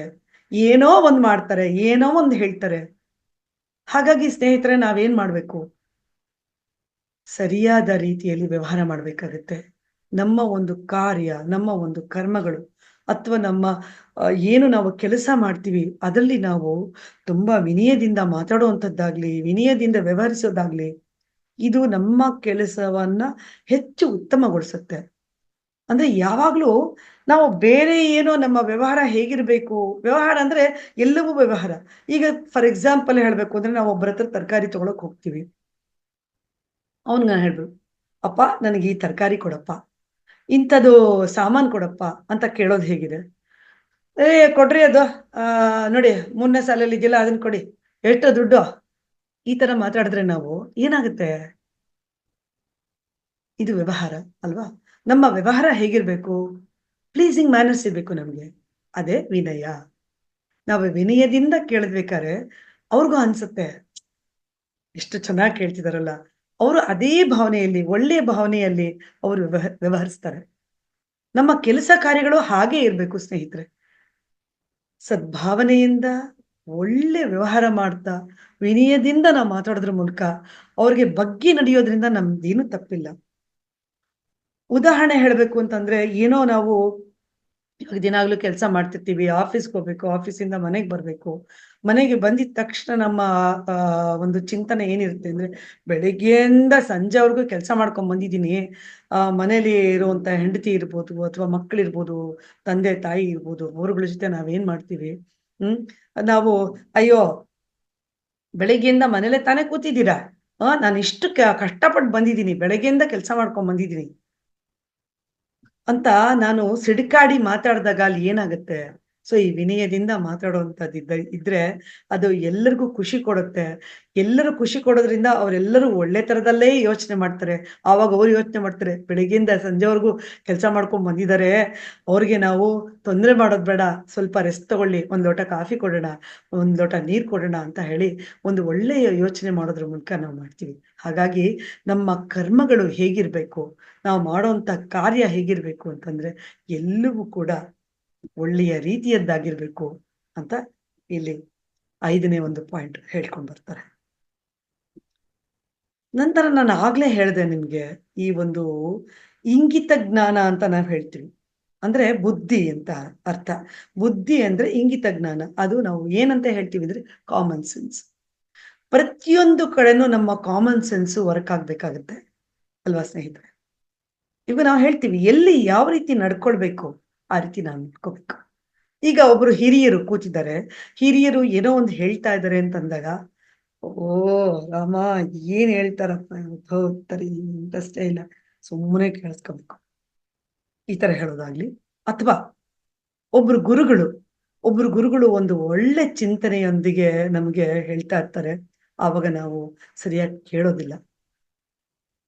ಅದಕ್ಕೆ ನಾವು ಹೇಳ್ತೀವಿ, ಶ್ರದ್ಧೆ ಯಾವಾಗಿರ್ಬೇಕು ನಮಗೆ ಹೇಳಿ ಸ್ನೇಹಿತರೆ? ಶ್ರದ್ಧೆ ನಾವು ಕೇಳ್ತಾ ಇರ್ತೀವಲ್ಲ, ಹಿರಿಯರು ಹೇಳಿದ್ದಿರ್ಬೋದು, ಒಬ್ಬ ಜ್ಞಾನವಂತರು ಹೇಳೋವಂಥದ್ದಿರ್ಬೋದು, ಅಥವಾ ಗುರುಗಳು ಹೇಳೋದಿರ್ಬೋದು. ಇವೆಲ್ಲವನ್ನೂ ಶ್ರದ್ಧಾ ಭಕ್ತಿಯಿಂದ ನಾವು ಕೇಳಬೇಕಂತೆ ಅಲ್ವಾ? ನಾವು ಅದಲ್ದೆ ನಾವು ದೇವರನ್ನ ಪೂಜಿಸ್ತೀವಿ. ದೇವ್ರ ಹತ್ರ ನಾವು ಕೂತ್ಕೊಂಡು ಆ ದೇವ್ರಿಗೆ ನಾವು ವಿನಯದಿಂದ ಕೇಳ್ದೆ ನಾವೇನ್ ಮಾಡ್ತೀವಿ ಅಂತಂದ್ರೆ, ಓಹ್! ಭಗವಂತ ನಿನ್ನನ್ ಕೇಳಿ ಕೇಳಿ ಸಾಕಾಯ್ತು. ಈಗ ನಾಳೆನ ನನ್ಗೆ ಈ ಕತೆ ಆಗ್ಬೇಕು. ಇದು ನನಗ್ ಸಿಗಬೇಕು. ನೀನ್ ಕೊಡ್ಲೇಬೇಕು ಅಂತ ಕೇಳೋದ್ ಹೇಗಿದೆ? ಭಗವಂತ ನಿನ್ನ ಒಂದು ಆಜ್ಞೆಯಿಂದೆ ನಾನು ಇದ್ದೀನಪ್ಪ. ನನಗೆ ಏನು ಬೇಕೋ ದಯವಿಟ್ಟು ಕೊಡು ತಂದೆ ಅಂತ ನಾನು ಕೇಳ್ಕೊಂಡ್ರೆ, ಅವಾಗ ಆ ಶ್ರದ್ಧಾ ಭಕ್ತಿ ಅಲ್ಲಿ ಬರುತ್ತೆ. ಆ ಭಗವಂತನಿಗೂ ಮುಟ್ಟತ್ತೆ ಅಲ್ವಾ? ಅಲ್ವಾ ಸ್ನೇಹಿತರೆ? ಆಮೇಲೆ ಈಗ ಮಾತುಕತೆ ಅಂತ ತಗೊಂಡಾಗ ನಾವು ಯಾವ ರೀತಿ ಇರ್ಬೇಕು? ಈ ಶ್ರದ್ಧೆ ಅನ್ನೋದು ಹೇಗಿರ್ಬೇಕು ಅಂದ್ರೆ, ನಾವು ತನುವಿನೊಂದಿಗೆ ಇರುವಂತಹ ಆ ಶ್ರದ್ಧೆ ಬೇಡವಂತೆ ಸ್ನೇಹಿತರೆ. ಬುದ್ಧಿಯೊಂದಿಗೆ ಇರುವಂತಹ ಶ್ರದ್ಧೆ ಬೇಕು. ನಾವು ಇಲ್ಲಿ ಜ್ಞಾನ ಬೇಕು, ನಮ್ಮ ಬುದ್ಧಿ ಬೇಕು. ತನು ಅಂದ್ರೆ ನಮ್ಮ ದೇಹ ಅಲ್ಲಿರುತ್ತೆ ಅಷ್ಟೇನೆ. ನಾವೇನಾದ್ರು ಕೇಳ್ತಾ ಇರ್ಬೇಕು ಅಂದ್ರೆ ನಮ್ಮ ದೇಹ ಅಲ್ಲಿರುತ್ತೆ. ಆದ್ರೆ ನಾವು ಏನ್ ಯೋಚನೆ ಮಾಡ್ತಿರ್ತೀವಿ? ಬೇರೆ ಒಂದು ಸಂಜೆ ಬಂದಾಗ ಇಷ್ಟೇ ಇಷ್ಟ್ ಹಾಲಿದೆ, ಅಷ್ಟ್ರಲ್ಲೇ ಅಡ್ಜಸ್ಟ್ ಮಾಡೋಣ ಕಾಫಿ ಎಲ್ರಿಗೂನು. ಒಂದು ಉದಾಹರಣೆ ನಾನು ಕೊಡೋದಕ್ಕೆ ಇಷ್ಟಪಡ್ತೀನಿ ಸ್ನೇಹಿತರೆ. ಒಬ್ಬ ತಾಯಿ ಇದ್ದಾಳೆ ಮನೆಯಲ್ಲಿ. ತನ್ನ ಮಗು ಅಳ್ತಾ ಇದೆ. ಅಳ್ತಾ ಇರುವಂತ ಮಗುಗೆ ಅವಳು ಊಟ ಕೊಡ್ಬೇಕು. ಅವಾಗ ಅವಳು ಏನ್ ಮಾಡ್ತಾಳೆ ಅಂದ್ರೆ, ಮಗು ತಿನ್ನೋದು ನಂಗಿಷ್ಟೇ ಸಾಕು ಅಂತ ಹೇಳತ್ತೆ ಮಗು. ಆದ್ರೆ ಅವಳೇನ್ ಮಾಡ್ತಾಳೆ, ಅದ್ರ ಕಣ್ಣಿಗ್ ಕಾಣೋ ಹಂಗೆ ಒಂದಷ್ಟು ಕೊಟ್ರು ಕೂಡ ನಂತರ ಅವಳು ತಿನ್ನಿಸ್ತಾಳೆ. ಅದನ್ನ ತಯಾರು ಮಾಡ್ಬೇಕಾರೆ ಅಂದ್ರೆ ಆ ಪ್ರಿಪೇರ್ ಮಾಡ್ಬೇಕಾರೆ ಆ ಒಂದು ಅಡಿಗೆ ಅವಳು ಎಷ್ಟು ಪ್ರೀತಿಯಿಂದ ಕಾಳಜಿಯಿಂದ ಮಾಡ್ತಾಳೆ ಅಂತಂದ್ರೆ ಅಷ್ಟು ಒಂದು ತನ್ಮಯಳಾಗಿ ಮಾಡ್ತಾಳೆ. ನನ್ನ ಮಗು ಚೆನ್ನಾಗಿ ತಿನ್ಬೇಕು, ಆರೋಗ್ಯ ಚೆನ್ನಾಗಿರ್ಬೇಕು, ಚೆನ್ನಾಗಿ ಬೆಳಿಬೇಕು, ಅಂದ್ರೆ ಮುಂದೆ ಕೂಡ ಒಳ್ಳೆ ಮಾನವನಾಗಿ ಬಾಳ್ಬೇಕು ಅಂತ ಅನ್ನೋ ಒಂದು ನಿಟ್ಟಿನಲ್ಲಿ ತುಂಬಾ ಒಂದು ಒಳ್ಳೆಯ ವಿಚಾರದೊಂದಿಗೆ ಒಳ್ಳೆಯ ಆಲೋಚನೆಯೊಂದಿಗೆ ಮಗಳಿಗೆ ಮಾಡ್ತಾಳೆ. ಆದ್ರೆ ಒಂದು ದಿನ ರಾತ್ರಿ ಏನಾಗುತ್ತೆ ಅಂದ್ರೆ, ಒಂದು ದಿನ ರಾತ್ರಿ ತುಂಬಾ ಜನ 7-8 ಜನ ನಮ್ಗೆ ರಿಲೇಟಿವ್ಸ್ ಬಂದ್ಬಿಟ್ರು ಆ ತಾಯಿಗೆ. ಅವಳು ಆವಾಗ್ಲೂ ಕೂಡ ಅಡಿಗೆ ಮಾಡ್ತಾಳೆ. ಅಡಿಗೆ ಮಾಡ್ತಾಳೆ, ಎಲ್ರಿಗೂ ಬಡಿಸ್ತಾಳೆ, ಎಲ್ಲರಿಗೂ ನೀರು ಕೊಡ್ತಾಳೆ, ಪಾನೀಯಗಳು ಕೊಡ್ತಾಳೆ, ಎಲ್ಲವೂ ಮಾಡ್ತಾಳೆ. ಆದರೆ ತನ್ನ ಮಗುಗೆ ಏನು ಮಾಡಬೇಕು ಅಂತ ಹೆಂಗೆ ಮಾಡ್ತಾಳೆ, ಆ ರೀತಿಯಾಗಿ ಆ ಬಂದಂಥ ಸಂಬಂಧಿಕರಿಗೆ ಮಾಡಕ್ಕೆ ಸಾಧ್ಯ ಇಲ್ಲ, ಮಾಡೋದಿಲ್ಲ. ಅಲ್ವಾ ಸ್ನೇಹಿತರೆ? ಯಾಕೆಂದ್ರೆ ಆಗ್ಲೇ ವೇಳೆ ಮೀರೋಗಿದೆ, ಮಲ್ಕೋಬೇಕು. ಕಷ್ಟಪಟ್ಟು ಥೂ ತರಿಕೆ ಮನಸ್ಸಿನಲ್ಲಿ ಯಾಕಾರು ಬಂದ್ರೋ ಇಷ್ಟೊತ್ತಿಗೆ? ಇವ್ರು ಬಂದಿದ ತಕ್ಷಣ ನಾನು ಎಲ್ಲ ಮಾಡ್ಕೊಡ್ಬೇಕು. ಏನ್ ಕರ್ಮನೋ ನಂದು ಅಂತ ಅನ್ಕೊಂಡು ಮಾಡಿ ಬಡಿಸ್ದಾಗ, ಅದ್ರಲ್ಲಿರೋ ನಿಮಗೆ ಇನ್ನೂ ಈಸಿಯಾಗಿ ಹೇಳಬೇಕು ಅಂದ್ರೆ, ಅದ್ರಲ್ಲಿರುವಂತ ಪಾಸಿಟಿವಿಟಿ, ಅದ್ರಲ್ಲಿ ಇರುವಂತ ಆ ಸಕಾರಾತ್ಮಕವಾದ ಒಂದು ಯೋಚನೆ ಏನಾಗತ್ತೆ ಸ್ನೇಹಿತರೆ, ಅದು ಅವರಿಗೆ ಹೋಗುತ್ತೆ. ಅವ್ರು ತಿನ್ನೋಂಥ ಆಹಾರದಲ್ಲಿ ಎಲ್ಲವೂ ಹೋಗುತ್ತೆ. ನಿಮ್ಗೆ ಗೊತ್ತಾಗ್ಬೋದು, ತುಂಬಾ ಜನಗೆ ಫುಡ್ ಪಾಯ್ಸನ್ ಆಗಿದೆ ಅಂತ ಹೇಳ್ತಾರೆ. ಅವ್ರು ಕೆಲವ್ರು ಏನಂತಾರೆ, ಅವ್ರಿಗೂ ಯೋಚನೆ ಒಳ್ಳೆ ಯೋಚನೆ ಇರಲ್ಲ. ಅವ್ರ ಮನೆಗೆ ಹೋಗ್ ಬಂದ್ವಿ, ಯಾವ್ದಕ್ಕೋ ಕರಿಯಕ್ಕೆ ಹೊರ್ಟ್ ಬಂದ್ವಿ, ಅದೇನೋ ತಿಂದ್ವಪ್ಪ, ಅದೇನ್ ಕೊಟ್ರೋ ಏನೋ ಕರ್ಮ. ಬಂದ್ವಿ, ನಮಗ್ ಹೊಟ್ಟೆ ಅಪ್ಸೆಟ್ ಆಯ್ತು. ನಮ್ಗ್ ತಲೆನೇ ಕೆಟ್ಟೋಗ್ಬಿಟ್ಟಿದೆ ಅಂತ ಅಲ್ವಾ? ಸೊ ಹಾಗಾಗಿ ಇದು ಏಕಾಗ್ರತೆ ಅನ್ನೋದು ನಿಮ್ಗೆ ಇಲ್ಲಿ ಸ್ಪಷ್ಟಪಡಿಸುತ್ತೆ. ನಾವು ಏನೇ ಮಾಡುವಾಗ ಆಗ್ಲಿ, ಏನೇ ಹೇಳುವಾಗಾಗ್ಲಿ, ಏನೋ ಕೇಳುವಾಗಾಗ್ಲಿ, ನಮಗೆ ಏಕಾಗ್ರತೆ ಅನ್ನೋದು ಖಂಡಿತವಾಗಿಯೂ ಬೇಕು. ಅದಕ್ಕೆ ಶ್ರದ್ಧೆ ಇಲ್ಲದೆ ಏನೂ ಮಾಡಬಾರ್ದು ಸ್ನೇಹಿತರೆ. ಶ್ರದ್ಧೆ ಇಲ್ಲದೆ ನಾವು ಏನು ಮಾಡಿದ್ರೂ ಅದು ತೃಣಕ್ಕೆ ಸಮಾನ ಅಂತ ಹೇಳ್ತಾರೆ. ಶ್ರದ್ಧಾವಾನ ಲಭತೆ ಜ್ಞಾನ ಅಂತ ಹೇಳ್ತಾರೆ ಅಲ್ವಾ? ಶ್ರದ್ಧೆಯಿಂದ ಮಾಡುವಂಥದ್ದು ಜ್ಞಾನವನ್ನ ಇಟ್ಕೊಂಡು ಮಾಡುವಂಥದ್ದು ಅಂತ ಹೇಳ್ತಾರೆ ಸಂಸ್ಕೃತದಲ್ಲಿ. ಅದಕ್ಕೋಸ್ಕರ ನಮ್ಗೆ ಏನ್ ಇಷ್ಟ ಇಲ್ವೋ ಅದ್ ನಾವ್ ಮಾಡೋದ್ ಬೇಡ. ಯಾರೋ ಸ್ನೇಹಿತರು ಬರ್ತಾ ಇದ್ದಾರೆ, ಬರ್ತಾ ಇದ್ದಾಗ ನಾವೇನ್ ಹೇಳ್ತೀವಿ, ಇಲ್ಲಿ ಬೈಕೊಳೋದ್ ಬೇಡ ನಾವು ಅಲ್ವಾ? ಬರ್ತಾ ಇದಾರೆ ಆ ಟೈಮಲ್ಲಿ ನಮ್ಮ ಮೂಡು ಚೆನ್ನಾಗಿಲ್ಲ, ನಮಗೆ ಆಗ್ತಾ ಇಲ್ಲ, ನಾವು ಹೇಳೋಣ, ದಯವಿಟ್ಟು ಕ್ಷಮಿಸಿ, ವಿನಯದಿಂದ ಮಾತಾಡೋಣ. ದಯವಿಟ್ಟು ಕ್ಷಮಿಸಿ, ಈಗ ನಾನು ಮನೇಲಿ ಇರ್ತಾ ಇಲ್ಲ, ನನಗೆ ಬೇರೆ ಯಾವುದೋ ಕಾರಣದಿಂದ ನಾನು ಹೊರಗಡೆ ಹೋಗ್ತಾ ಇದ್ದೀನಿ, ದಯವಿಟ್ಟು ಇನ್ನೊಂದ್ ದಿನ ಬರ್ತೀರಾ ಅಂತ ಕೇಳೋದು ಹೇಗಿದೆ? ಫೋನ್ ಮಾಡಿದ್ರೆ ಫೋನ್ ಮಾಡದೇ ರಿಸೀವ್ ಮಾಡದೇ ಇರೋದು, ಬಂದ್ರು ಕೂಡ ನಾವು ಮನೇಲಿ ಇಲ್ಲ ಅಂತ ಅನ್ನಿಸ್ಕೊಳ್ಳುವಂಥದ್ದು, ಇವೆಲ್ಲ ಸದ್ಭಾವನೆ ಅಲ್ಲ ಸ್ನೇಹಿತರೆ. ಹಾಗಾಗಿ ನಾವು ಕೇಳೋದಾಗ್ಲಿ ಇವುಗಳ ಬಗ್ಗೆ ನಮಗೆ ಏಕಾಗ್ರತೆ ಇರಬೇಕು. ಆಮೇಲೆ ನಮಗೆ ಇಲ್ಲ ಅಂತ ಅನ್ನುವಂಥ ಕೆಲಸನ ನಾವು ಖಂಡಿತ ಮಾಡಬಾರ್ದು ಅಂತ 6ನೇ ಒಂದು ಪಾಯಿಂಟ್ ಅಲ್ಲಿ ಆ ಹೇಳ್ತಾರೆ. ನಂತರ ಈ ಏಕಾಗ್ರತೆನ ನಾವು ಮಾತಾಡಿದ್ವಿ, ಅದರಲ್ಲಿ ನಾವು ಶ್ರದ್ಧೆ ಅಂತ ಹೇಳಿದ್ವಿ. ಯಾವಾಗ್ಲೂ ನಾನು ಮತ್ತೊಂದು ವಿಷಯ ಹೇಳಿದೆ. ನಾವು ಏನಾದ್ರು ಒಂದು ಕೇಳಿಸ್ಕೊಳ್ತಿದೀವಿ, ಹಿರಿಯರು ಹೇಳ್ತಿದ್ದಾರೆ, ಯಾರೋ ನಮ್ಮ ಮನೆಯಲ್ಲಿ ಒಂದು ಗುರುಗಳು ಬಂದಿದ್ದಾರೆ ಅಥವಾ ಹೇಳ್ತಿದ್ದಾರೆ ಅಂದಾಗ ನಾವು ಶ್ರದ್ಧಾ ಭಕ್ತಿಯಿಂದ ಕೇಳಿಸ್ಕೋಬೇಕು. ಹಾಗೇನೆ ನಾವು ಮಾತಾಡ್ಬೇಕಾರೆ ಅಥವಾ ನಾವೇನಾದ್ರೂ ಕೆಲಸ ಮಾಡ್ಬೇಕಾದ್ರೆ ಕಂಪ್ಲೀಟ್ಲಿ ಏಕಾಗ್ರತೆ ಅಂದ್ರೆ ಸಂಪೂರ್ಣವಾದ ಏಕಾಗ್ರತೆಯಿಂದ ಮಾಡ್ಬೋದು ಅನ್ನೋದು ಮುಗೀತು ಅಲ್ವಾ? ಇದು 7ನೇ ಪಾಯಿಂಟ್ ಆಯ್ತು. ನಂತರ ಬರುವಂಥದ್ದು, ನಾವೆಲ್ಲರೂ ಇಲ್ಲಿ ಇದೀವಿ ಸ್ನೇಹಿತರೆ. ನಾವೆಲ್ಲ ಆತ್ಮ ಬಂಧುಗಳಾಗಿದ್ದೀವಿ. ನಾವೆಲ್ಲರೂ ಇರುವಂತಹ ಒಂದು ಸ್ಥಳ, ವೇದಿಕೆ ಆಧ್ಯಾತ್ಮಿಕವಾದ ವೇದಿಕೆ.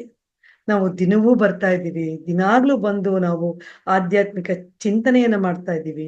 ಆಧ್ಯಾತ್ಮಿಕ ಜ್ಞಾನವನ್ನ ಹೆಚ್ಚಿಸ್ಕೊಳ್ತಿದ್ದೀವಿ. ಜ್ಞಾನವನ್ನ ಪಡ್ಕೊಳ್ತಾ ಇದ್ದೀವಿ. ಚರ್ಚೆ ಮಾಡ್ತಿದ್ದೀವಿ.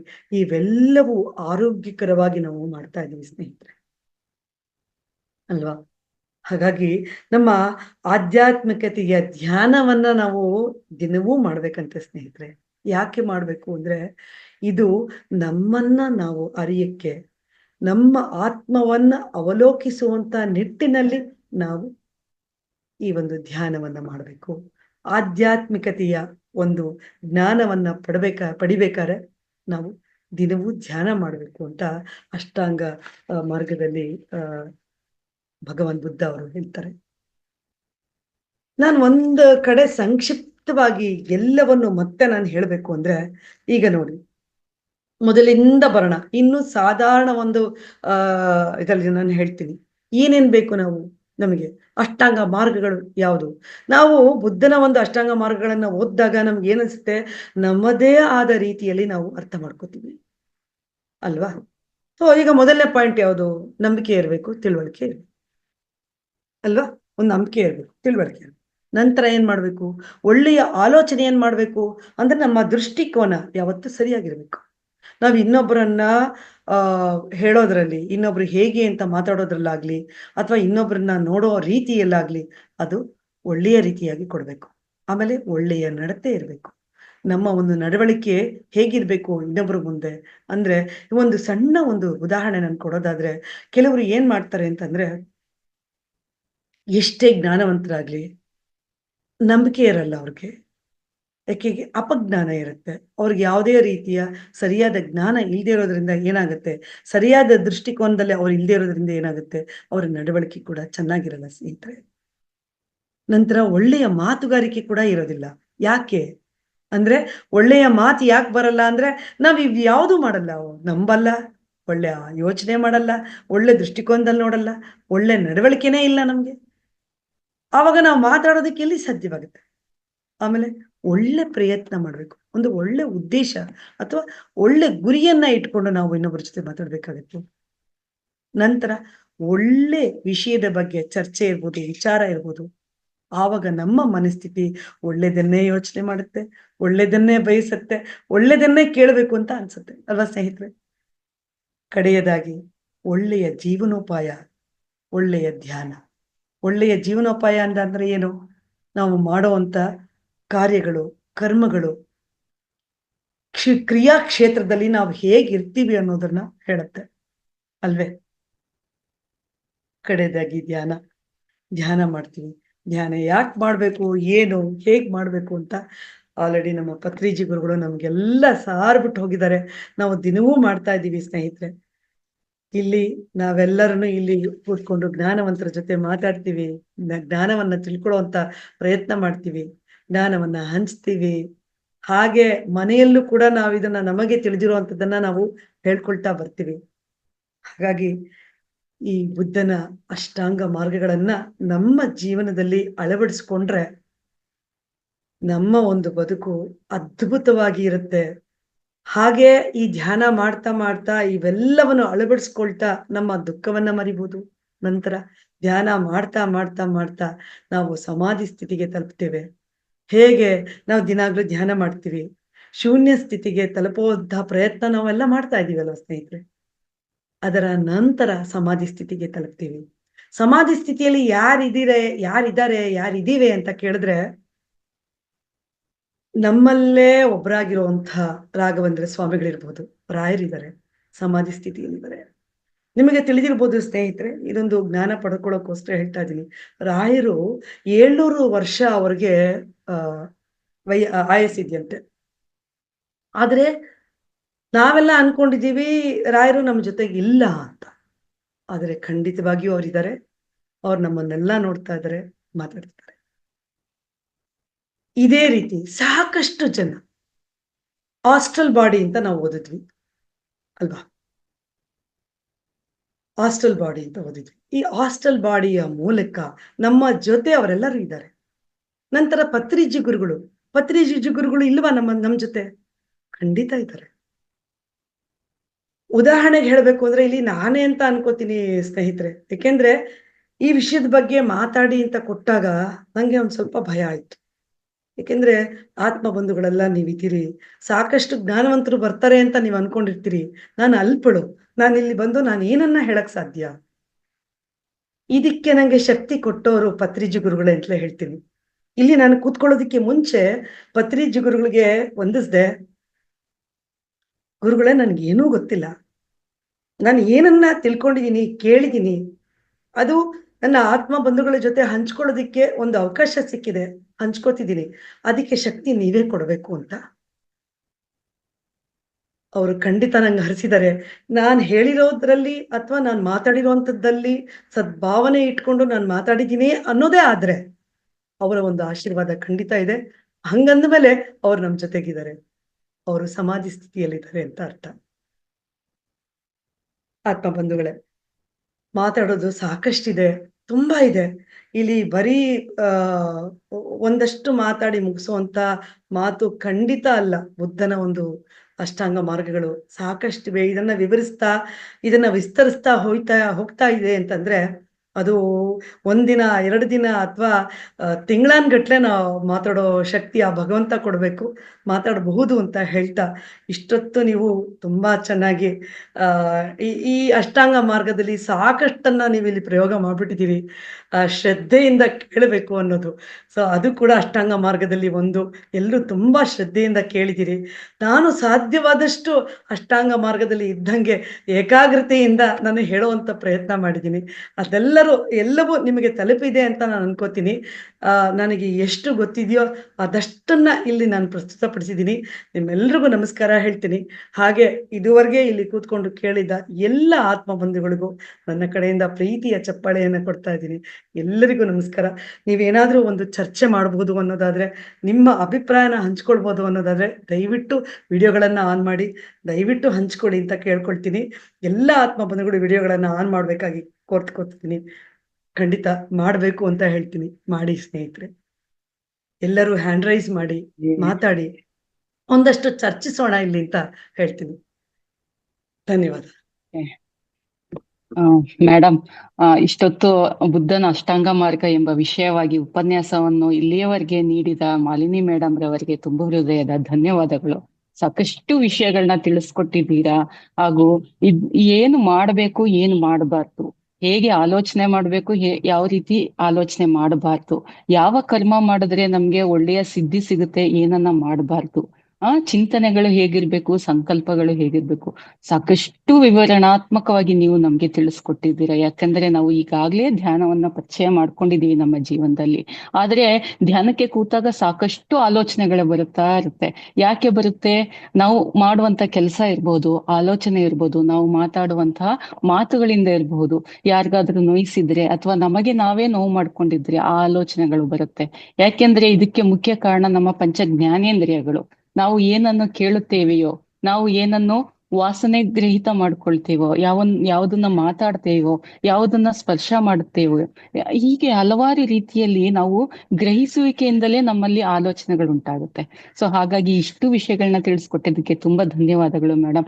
ಯಾರಾದ್ರೂ ಇದ್ರಲ್ಲಿ ನಿಮ್ಮ ಅಭಿಪ್ರಾಯಗಳನ್ನ ತಿಳಿಸೋರಾಗಿದ್ರೆ ಹಾಗೂ ಏನಾದ್ರೂ ಸಂದೇಹಗಳಿದ್ರೆ ತಾವು ದಯಮಾಡಿ ಹ್ಯಾಂಡ್ ರೈಸ್ ಮಾಡಿ ಮಾತಾಡ್ಬೇಕು ಅಂತ ತಮ್ಮಲ್ಲಿ ವಿನಯಪೂರ್ವಕವಾಗಿ ಕೇಳ್ಕೊಳ್ತಾ ಇದ್ದೇನೆ. ಸ್ನೇಹಿತರೆ, ಆತ್ಮ ಬಂಧುಗಳೇ, ಯಾರಾದ್ರೂ ಮಾತಾಡಬಹುದು.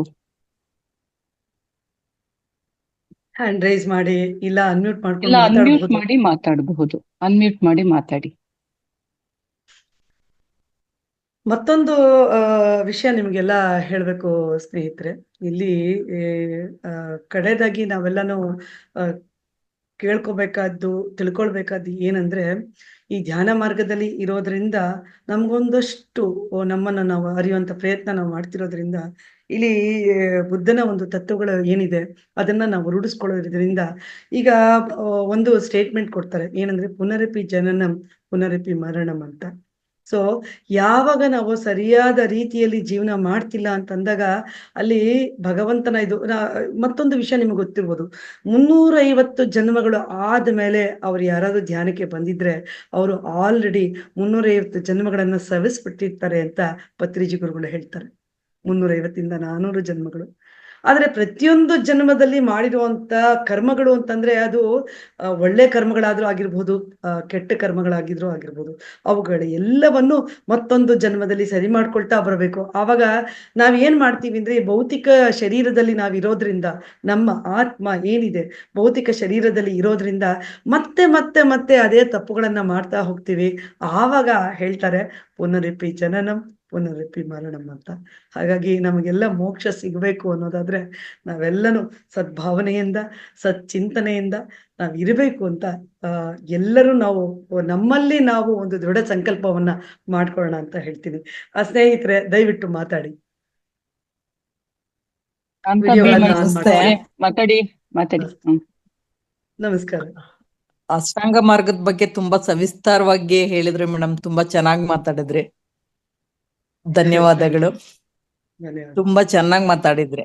ತಿಳ್ಕೊಳ್ಳೋ ಅಂತ ವಿಷಯಗಳು ಬೇಜಾನಿದೆ, ನೆಡ್ಕೊಳ್ಳೋ ಅಂತದ್ದು ಬೇಜಾನಿದೆ.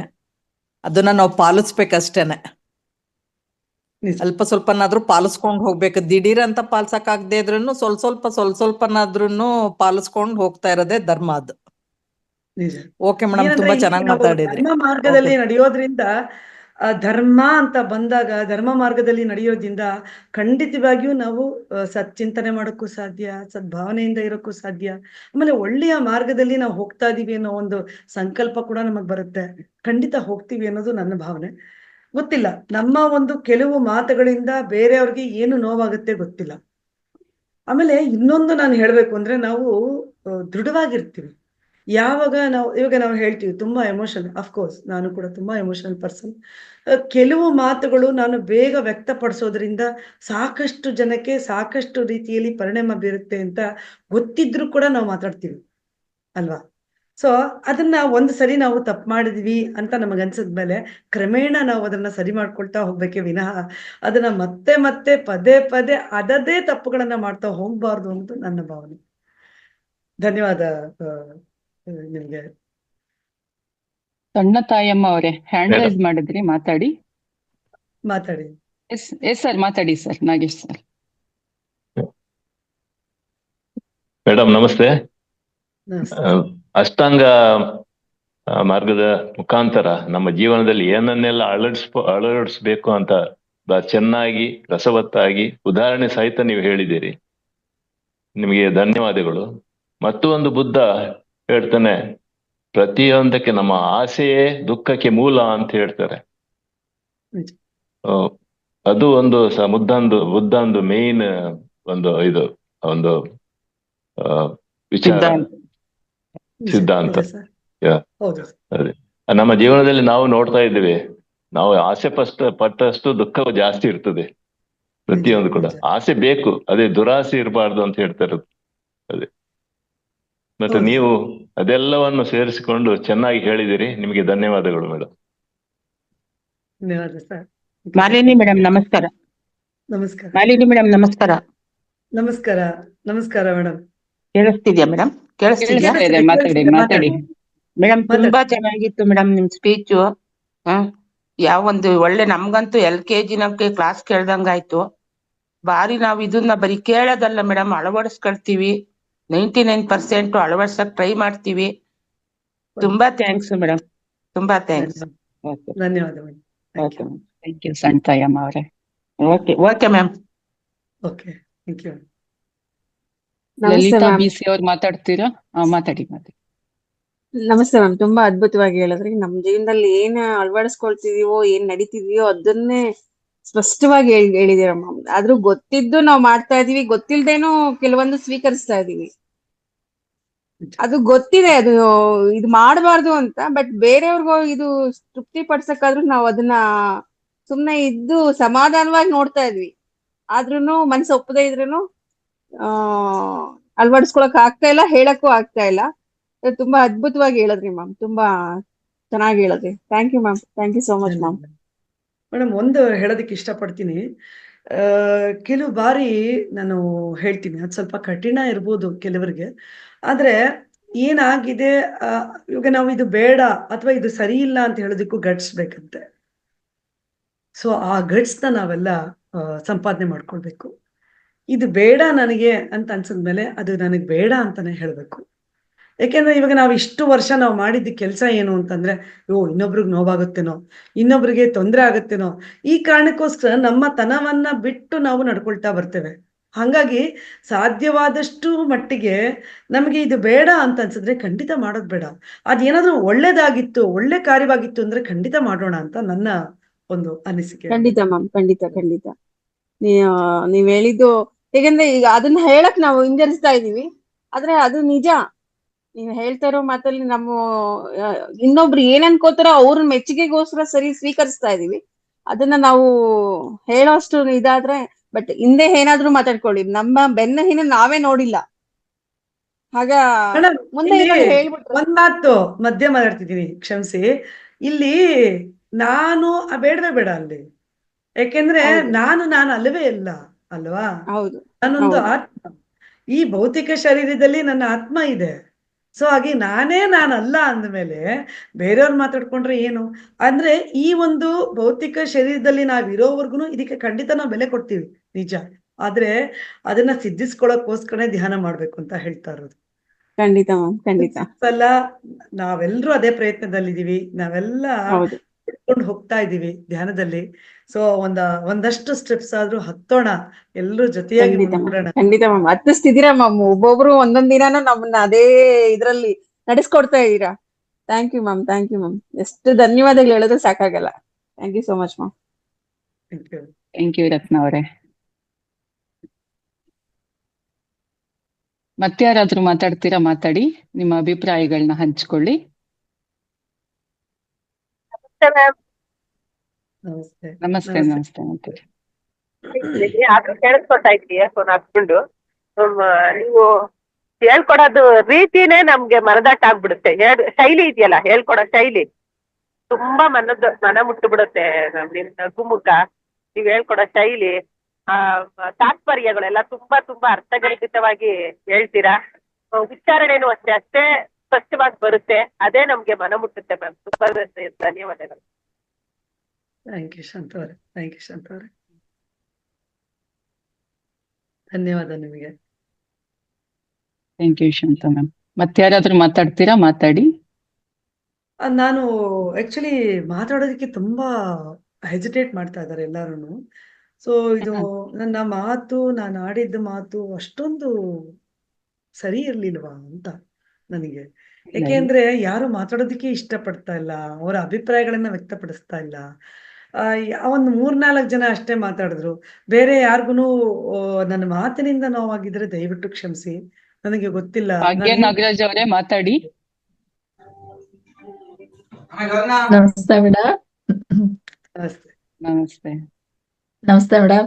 ತಾವು ಅನ್ಯತಾ ಭಾವಿಸ್ಬೇಡಿ ಮೇಡಮ್. ನೀವ್ ಹೇಳೋ ಮಾತಿನಲ್ಲಿ ಎರಡರ್ಥ ನೀವ್ ತಿಳ್ಕೋಬಹುದು. ಒಂದ್ ಅರ್ಥ ಆಗಿಲ್ಲ ಅನ್ಕೋಬಹುದು, ಇಲ್ಲ ತುಂಬಾ ಚೆನ್ನಾಗಿ ಅರ್ಥ ಆಗಿದೆ ಅಂತ ಏನೋ ಅನ್ಕೋಬಹುದು. ಆದ್ರೆ ನಮ್ಗೆ ಸಂಶಯನೇ ಬರ್ದೇ ಇರೋ ರೀತಿಯಲ್ಲಿ ನೀವು ಹೇಳಿರ್ತೀರಾ, ಹಾಗಾಗಿ ಪ್ರಶ್ನೆಗಳೇ ಹುಟ್ಕೊಳ್ಳೋದಿಲ್ಲ. ಇಲ್ಲ, ನಾನು ಆಕ್ಚುಲಿ ನಾನು ಹೇಳೋದು ಅಷ್ಟೇ ಅಲ್ಲ, ಇವಾಗ ಹೇಳಿದ್ದು ಅಷ್ಟೇನೆ. ನಾನು ಖಂಡಿತ ಪ್ರಶ್ನೆಗಳು ಕೇಳಿ ಅಂತ ನಾ ಹೇಳಿಲ್ಲ. ಯಾಕೆಂದ್ರೆ ಪ್ರಶ್ನೆಗಳು ಕೇಳಿ ಅಷ್ಟು ಜ್ಞಾನಿ ನಾನಲ್ಲ. ಆದರೆ ಅಭಿಪ್ರಾಯಗಳನ್ನ ವ್ಯಕ್ತಪಡಿಸಿ ಅಂತಾನೆ ನಾನು ಹೇಳಿದೆ. ಸಂದೇಹಗಳು ಬರ್ದೇ ಇರೋ ಹಾಗೇನೆ ಎಲ್ಲ ಹೇಳಿರ್ತೀರಲ್ವಾ, ಹಾಗಾಗಿ ಅದು ತುಂಬಾ ಚೆನ್ನಾಗಿ ಮಂದಟ್ಟಾಗಿರುತ್ತೆ ಮೇಡಮ್, ಅಷ್ಟೇನೆ. ಧನ್ಯವಾದ ಮೇಡಮ್. ತುಂಬಾ ಧನ್ಯವಾದ ಮೇಡಮ್. ತುಂಬಾ ಚೆನ್ನಾಗಿ ಹೇಳಿದ್ರಿ ಮೇಡಮ್. ವಿಷಯ ತುಂಬಾ ಅರ್ಥವತ್ತಾಗಿತ್ತು. ಅದು ತಿಳಿದಿರೋ ವಿಷಯ ಆದ್ರೂ ಅದನ್ನ ಇನ್ನೂ ಎಲಾಬ್ರೇಟ್ ಆಗಿ ಹೇಳೋ ಅಂತ ವಿಧಾನ ಇದೆಯಲ್ಲ, ಧನ್ಯವಾದ. ತುಂಬಾ ಅದ್ಭುತವಾಗಿರುತ್ತೆ ನಿಮ್ಮ ಕಟ್ ಆಗ್ತಾ ಇದೆ, ಮ್ಯೂಟ್ ಆಯ್ತು. ಥ್ಯಾಂಕ್ ಯು ಭಾಗ್ಯ ನಾಗರಾಜ್ ಅವರೇ. ವೀಣಾ ಅವರೇ ಮಾತಾಡ್ಬೋದು. ಹಾ, ನಮಸ್ತೆ ಮೇಡಮ್. ನಮಸ್ತೆ. ತುಂಬಾ ದಿವಸ ಆಯ್ತು ನಿಮ್ ಧ್ವನಿ ಕೇಳಿ, ಮಾತಾಡಿ. ಏನಿಲ್ಲ ಮೇಡಮ್, ಅವ್ರ ಮಾಲಿನಿ ಮೇಡಮ್ ಹೇಳಿದ್ದೆಲ್ಲ ಸರಿ ಇದೆ. ಬಟ್ ನಾವ್ ಅಳವಡಿಸ್ಕೋಬೇಕು ಅಂತಾನೆ ಇರ್ತೀವಿ. ಆದ್ರೆ ಸಂಸಾರದಲ್ಲಿದ್ದ ಕೆಲವೊಂದ್ ಪರಿಸ್ಥಿತಿಗಳು ವಿರುದ್ಧವಾಗಿ ಬಂದಾಗ ನಮಗ್ ಅದು ತಪ್ಪು ಅಂತ ಗೊತ್ತಿದ್ರು ನಾವ್ ಆತರ ನಡಿಲೇಬೇಕಾಗತ್ತಲ್ವಾ ಮೇಡಮ್? ನಿಜ ನಿಜ. ಅದಕ್ಕೆ ನಾನು ಹೇಳ್ದೆ ಮುಂಚೆನೆ, ನಾವೆಲ್ಲ ಇವಾಗ ಇರೋದು ಭೌತಿಕ ಶರೀರದಲ್ಲಿ. ಭೌತಿಕ ಶರೀರದಲ್ಲಿ ಇದ್ದಾಗ ಇಲ್ಲಿನ ಒಂದು ಆಗು ಹೋಗುಗಳು ಏನಿದೆ ನಮ್ಮ, ಅದಕ್ಕೆ ನೋಡಿ ಪತ್ರಿಜಿಯವರು ಹೋದಾಗ ಎಲ್ಲರೂ ಹೇಳಿದ್ದು ದೇಹ ತ್ಯಾಗ ಮಾಡಿದ್ರು. ಈಸ್ ವೆಕೇಟಿಂಗ್ ದ ಬಾಡಿ ಅಂತ ಅಂದ್ರು. ಅಂದ್ರೇನು, ನಾವೆಲ್ಲ ಏನನ್ನ ಬಳಸ್ತೀವಿ ಅಂತಂದ್ರೆ ಹೋಗ್ಬಿಟ್ರು, ತೀರ್ಕೊಂಡ್ರು, ಈ ತರ ಬಳಸ್ತೀವಿ. ಆದ್ರೆ ದೇಹ ತ್ಯಾಗ ಅನ್ನೋದು ಸರಿಯಾದ ಮಾತು. ಇದನ್ನ ಯಾವ ತರ ನಾನು ಹೇಳ್ತಾ ಇದ್ದೀನಿ ಅಂದ್ರೆ, ಏನೇ ಮಾಡ್ಲಿ, ಯಾರು ಏನೇ ಮಾಡ್ಲಿ, ಏನೇ ಹೇಳಲಿ, ಇಲ್ಲಿ 2ನೇ ಪಾಯಿಂಟು ಅಥವಾ 3ನೇ ಪಾಯಿಂಟು ಅಥವಾ 1ನೇ ಪಾಯಿಂಟ್ನ ನಾವು ಆಟ್ ಮಾಡ್ಕೊಳ್ಬೋದು. ಏನಂತಂದ್ರೆ ನಮ್ಮ ವಿವೇಚನಾ ಶಕ್ತಿ, ನಮ್ಮ ಆಲೋಚನೆ, ನಮ್ಮ ದೃಷ್ಟಿಕೋನ ನಾವು ಬದಲಾಯಿಸ್ಕೊಳ್ಳೋಣ ಅಲ್ವಾ. ಯಾವಾಗ ನಮ್ಮ ದೃಷ್ಟಿಕೋನವನ್ನ ಬದಲಾಯಿಸ್ಕೊಂಡಾಗ ಬೇರೆ ಯಾರೋ ಅಂತಿರೋದು ಕೂಡ ನಮಗೆ ಅದೊಂಥರ ಆ ನಮ್ಮನ್ನ ಹೊಗಳ್ತಾ ಇದಾರೇನೋ, ನಮ್ಮನ್ನ ಚೆನ್ನಾಗಿ ಹೇಳ್ತಾ ಇದಾರೇನೋ ನಮ್ಮ ಬಗ್ಗೆ ಅಂತ ಅನ್ಸಕ್ ಶುರುವಾಗುತ್ತೆ. ಇವೆಲ್ಲ ಕಷ್ಟ, ತುಂಬಾನೇ ಕಷ್ಟ ಇದೆ, ನಿಜ. ಇದರಲ್ಲಿ ನಾವು ಸಾಧನೆ ಮಾಡ್ಬೇಕಾದದ್ದು ನಮ್ಮ ಧರ್ಮ ಅಂತ ನನ್ನ ಭಾವನೆ. ಯಾಕಂದ್ರೆ ನಾವು ಈ ಪ್ರಪಂಚದಲ್ಲಿ, ಈ ಒಂದು ಭೌತಿಕ ಶರೀರದಲ್ಲಿ ಎಷ್ಟು ದಿನ ಇರ್ತೀವಿ ನಮಗೆ ಗೊತ್ತಿಲ್ಲ. ಆದ್ರೆ ಇರೋವರ್ಗುನು ನಮ್ಮ ಒಂದು ಸದ್ಭಾವನೆಯಿಂದ, ಸದ್ಭಕ್ತಿಯಿಂದ ನಾವು ನಡ್ಕೊಳ್ಳೋದಾದ್ರೆ ಅದು ಯಾಕೆ ಆಗ್ಬಾರ್ದು ಅಲ್ವಾ? ಹಂಗಾಗಿ ನಾವು ಖಂಡಿತ ಅದನ್ನ ಮಾಡ್ಲೇಬೇಕು ಅಂತ ನಾವೆಲ್ಲ ಆ ಪ್ರಯತ್ನವನ್ನ ಮಾಡೋಣ ಅಂತ ಹೇಳೋಣ. ಧನ್ಯವಾದ ಮೇಡಮ್, ನಿಮ್ಗೆ ಧನ್ಯವಾದ. ವೀಣಾ ಅವರೇ, ಮಾಲಿನಿ ಮ್ಯಾಮ್ ನಿಮ್ಮ ಅನುಮತಿ ಮೇರೆಗೆ ಹೇಳಿ ವೀಣಾ ಅವರೇ, ಹೇಳಿ. ಇಲ್ಲ ಮೇಡಮ್ ಅವ್ರದ್ದು ನಾನು 21 ದಿನದ ಬ್ಯಾಚ್ ಅಲ್ಲಿ ಒಂದ್ 6 ತಿಂಗಳ ಹಿಂದೆ ನಾನು ಅವ್ರಿಗೆ ನೋಡಿದ್ದಕ್ಕೂ ಈಗ ನೋಡಿದ್ದಕ್ಕೂ ತುಂಬಾ ಚೇಂಜಸ್ ಇದೆ ಮಾಲಿನಿ ಮೇಡಮ್ ಅಲ್ಲಿ. ಆ ಚೇಂಜಸ್ ನೋಡೇನೆ ನಮಿಗೂ ಒಂಥರ ಖುಷಿ ಆಗತ್ತೆ. ಅವರು ಫಸ್ಟ್ ಟೈಮ್ 21 ದಿನದ ಬ್ಯಾಚ್ ಇದ್ದಾಗ ನಾನು ಸೇರ್ಕೊಂಡಿದ್ದೆ. ಬಟ್ ನಂಗೆ ಕೆಲವಂತ ಕಾರಣಗಳಿಂದ ಅದ್ ಕಂಟಿನ್ಯೂ ಮಾಡಕ್ ಆಗಿರ್ಲಿಲ್ಲ. ಆಗ ನಿಮ್ ಮುಖದಲ್ಲಿ ಏನೋ ಒಂದ್ ಬೇಸರ, ಏನೋ ಒಂದ್ ಕಾಣ್ತಿತ್ತು. ನೀವು ಪ್ರತಿ ಬಾರಿನೂ ನೀವು ಕೇಳ್ತಿದ್ರಿ, ಪ್ರಶ್ನೆಗಳು 100 ಸರಿ ಮಾಡ್ತಿದ್ರಿ. ನಾನ್ ಅವಾಗ ಬಟ್ ಈಗ ನೋಡಿದಾಗ ಇವ್ರು ಅವ್ರೇನಾ ಅಥವಾ ಅವಳಿ ಜವಳಿನ ಇವ್ರು ಅಂತ ಅಷ್ಟು ಚೇಂಜ್ ಆಗಿದ್ದೀರಾ ನೀವು.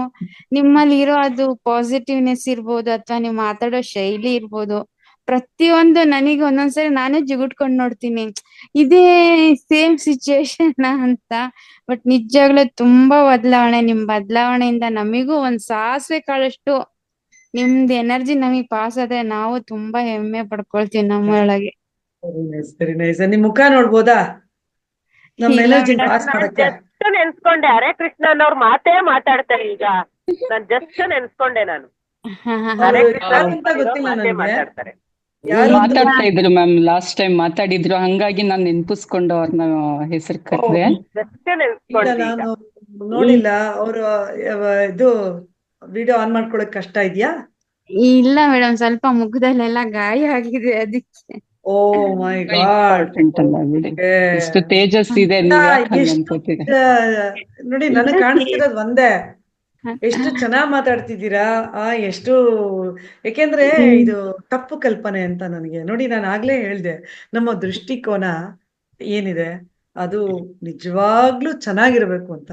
ಸೊ ನಿಮ್ಮ ದೃಷ್ಟಿಕೋನ ಸರಿ ಇಲ್ಲ ಅಂತ ಆಯ್ತು. ನಾನು ಚೆನ್ನಾಗಿಲ್ಲ, ನನಗೇನೋ ಮುಖ ಎಲ್ಲ ಸ್ವಲ್ಪ ಸುಟ್ಕೊಂಡಿದ್ದು ಗಾಯ ಆಗಿದ್ದೆ ಮೇಡಮ್, ಅದಕ್ಕೆ ಸ್ವಲ್ಪ ಏನು ಕಾಣಿಸ್ತಾ ಇಲ್ಲ. ನಿಮ್ಗೆ ಯಾರಿಗಾದ್ರು ಕಾಣಿಸ್ತಾ ಇತ್ತಾ? ಒಣಗಿದೆ ಮೇಡಮ್, ಎಲ್ಲ ಒಣಗಿದೆ ಈಗ. ನನಗೆ ನೋಡಿ, ನನಗೆ ಕಾಣಿಸ್ತಾ ಇರೋದು, ನನಗೆ ಕೇಳ್ತಾ ಇರೋದು ಇಷ್ಟೇ. ಒಂದು ನನ್ನ ಒಂದು ಬದಲಾವಣೆಯನ್ನ ಗಮನಿಸಿದಂತ ಒಂದು ಆತ್ಮ ಬಂದು ಮಾತಾಡ್ತಿದ್ದಾರೆ ಅಂತ ಅಷ್ಟೇ ನಂಗೆ ಗೊತ್ತಾಗಿತ್ತು.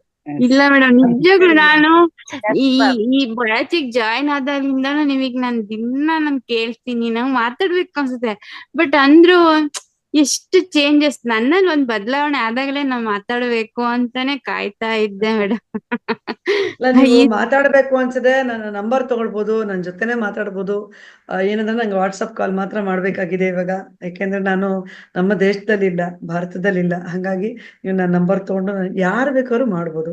ಎಲ್ಲರಿಗೂ ಖಂಡಿತ ನಿಮ್ ಕನ್ನಡನ ಮುತ್ತು ಪೋಣಿಸ್ದಾಗಿದೆ ಮೇಡಮ್. ತುಂಬಾ ಮಧ್ಯದಲ್ಲಿ ಆಂಗ್ಲ ಭಾಷೆ ಅನ್ನೋದೇ ಬರೋದಿಲ್ಲ, ಕನ್ನಡ ತುಂಬಾ ಮುತ್ತು ಪೋಣಿಸ್ದಾಗ ಮಾತಾಡ್ತೀರಾ. ನೀವ್ ಎಲ್ಲಿದ್ದೀರಾ ನಂಗೆ ಗೊತ್ತಿಲ್ಲ, ಬಟ್ ಕನ್ನಡ ಮಾತ್ರ ತುಂಬಾ ಚೆನ್ನಾಗಿ ಅರ್ಥಗರ್ಭಿತವಾಗಿ ನಮ್ಮನ್ನ ದುಟ್ಟಂತೆ ಮಾತಾಡ್ತೀರಾ.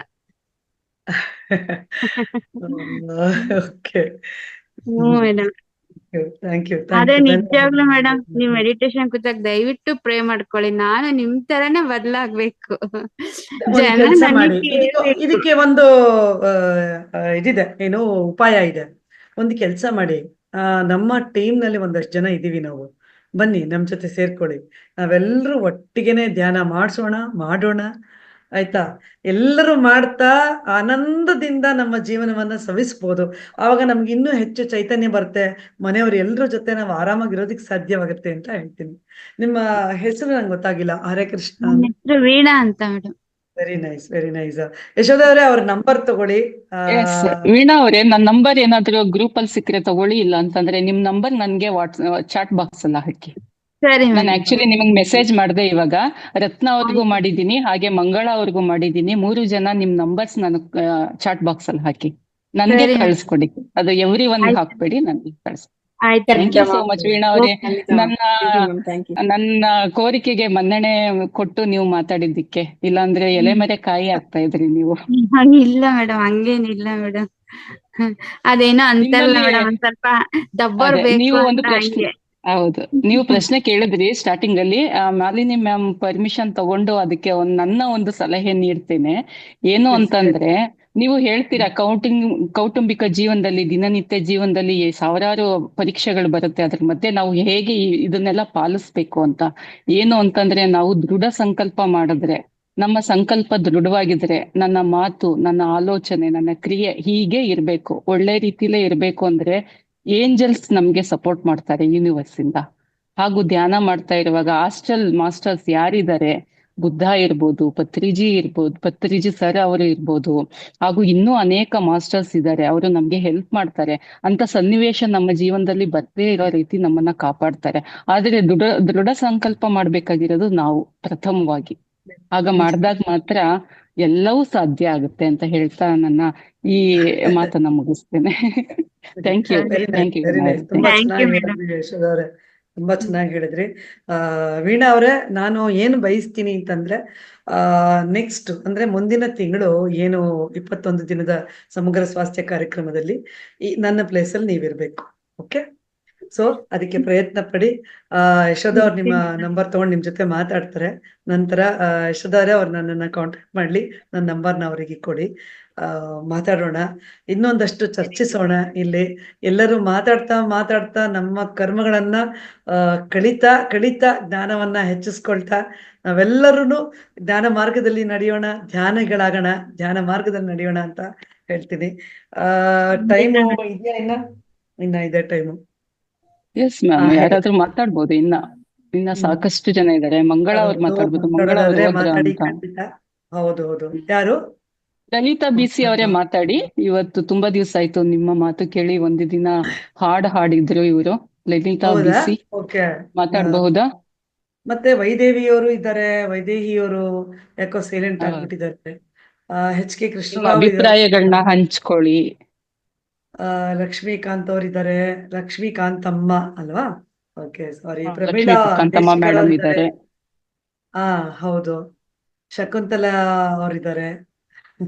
ಇಲ್ಲ ಅಂದ್ರೆ ನೀವು ಯಾರಾದ್ರೂ ಫೆಸ್ಟ್ ಗೆ ಬಂದಿದ್ದಂತದ್ದು ಇರಬಹುದು. ನೀವು ಅಲ್ಲಿ ಫೆಸ್ಟ್ ಬಗ್ಗೆ ಆದ್ರೂ ಮಾತಾಡಬಹುದು. ಮೇಡಮ್ ನಮಸ್ಕಾರ, ಮಾತಾಡಿ ಮೇಡಮ್. ಅನ್ಮ್ಯೂಟ್ ಆಗಿದೆ, ಅನ್ಮ್ಯೂಟ್ ಮಾಡ್ಕೊಳ್ಳಿ, ಮ್ಯೂಟ್ ಆಗಿದೆ. ಫೆಸ್ಟ್ ಬಗ್ಗೆ ನಾನು ಲಕ್ಷ್ಮೀಕಾಂತಮ್ಮ ಅಂತ, ಮಾತಾರ್ ಟಿವಿ ಬೆಳಗ್ಗೆ. ನಮಸ್ಕಾರ ಎಲ್ಲರಿಗೂ, ನಮಸ್ಕಾರ.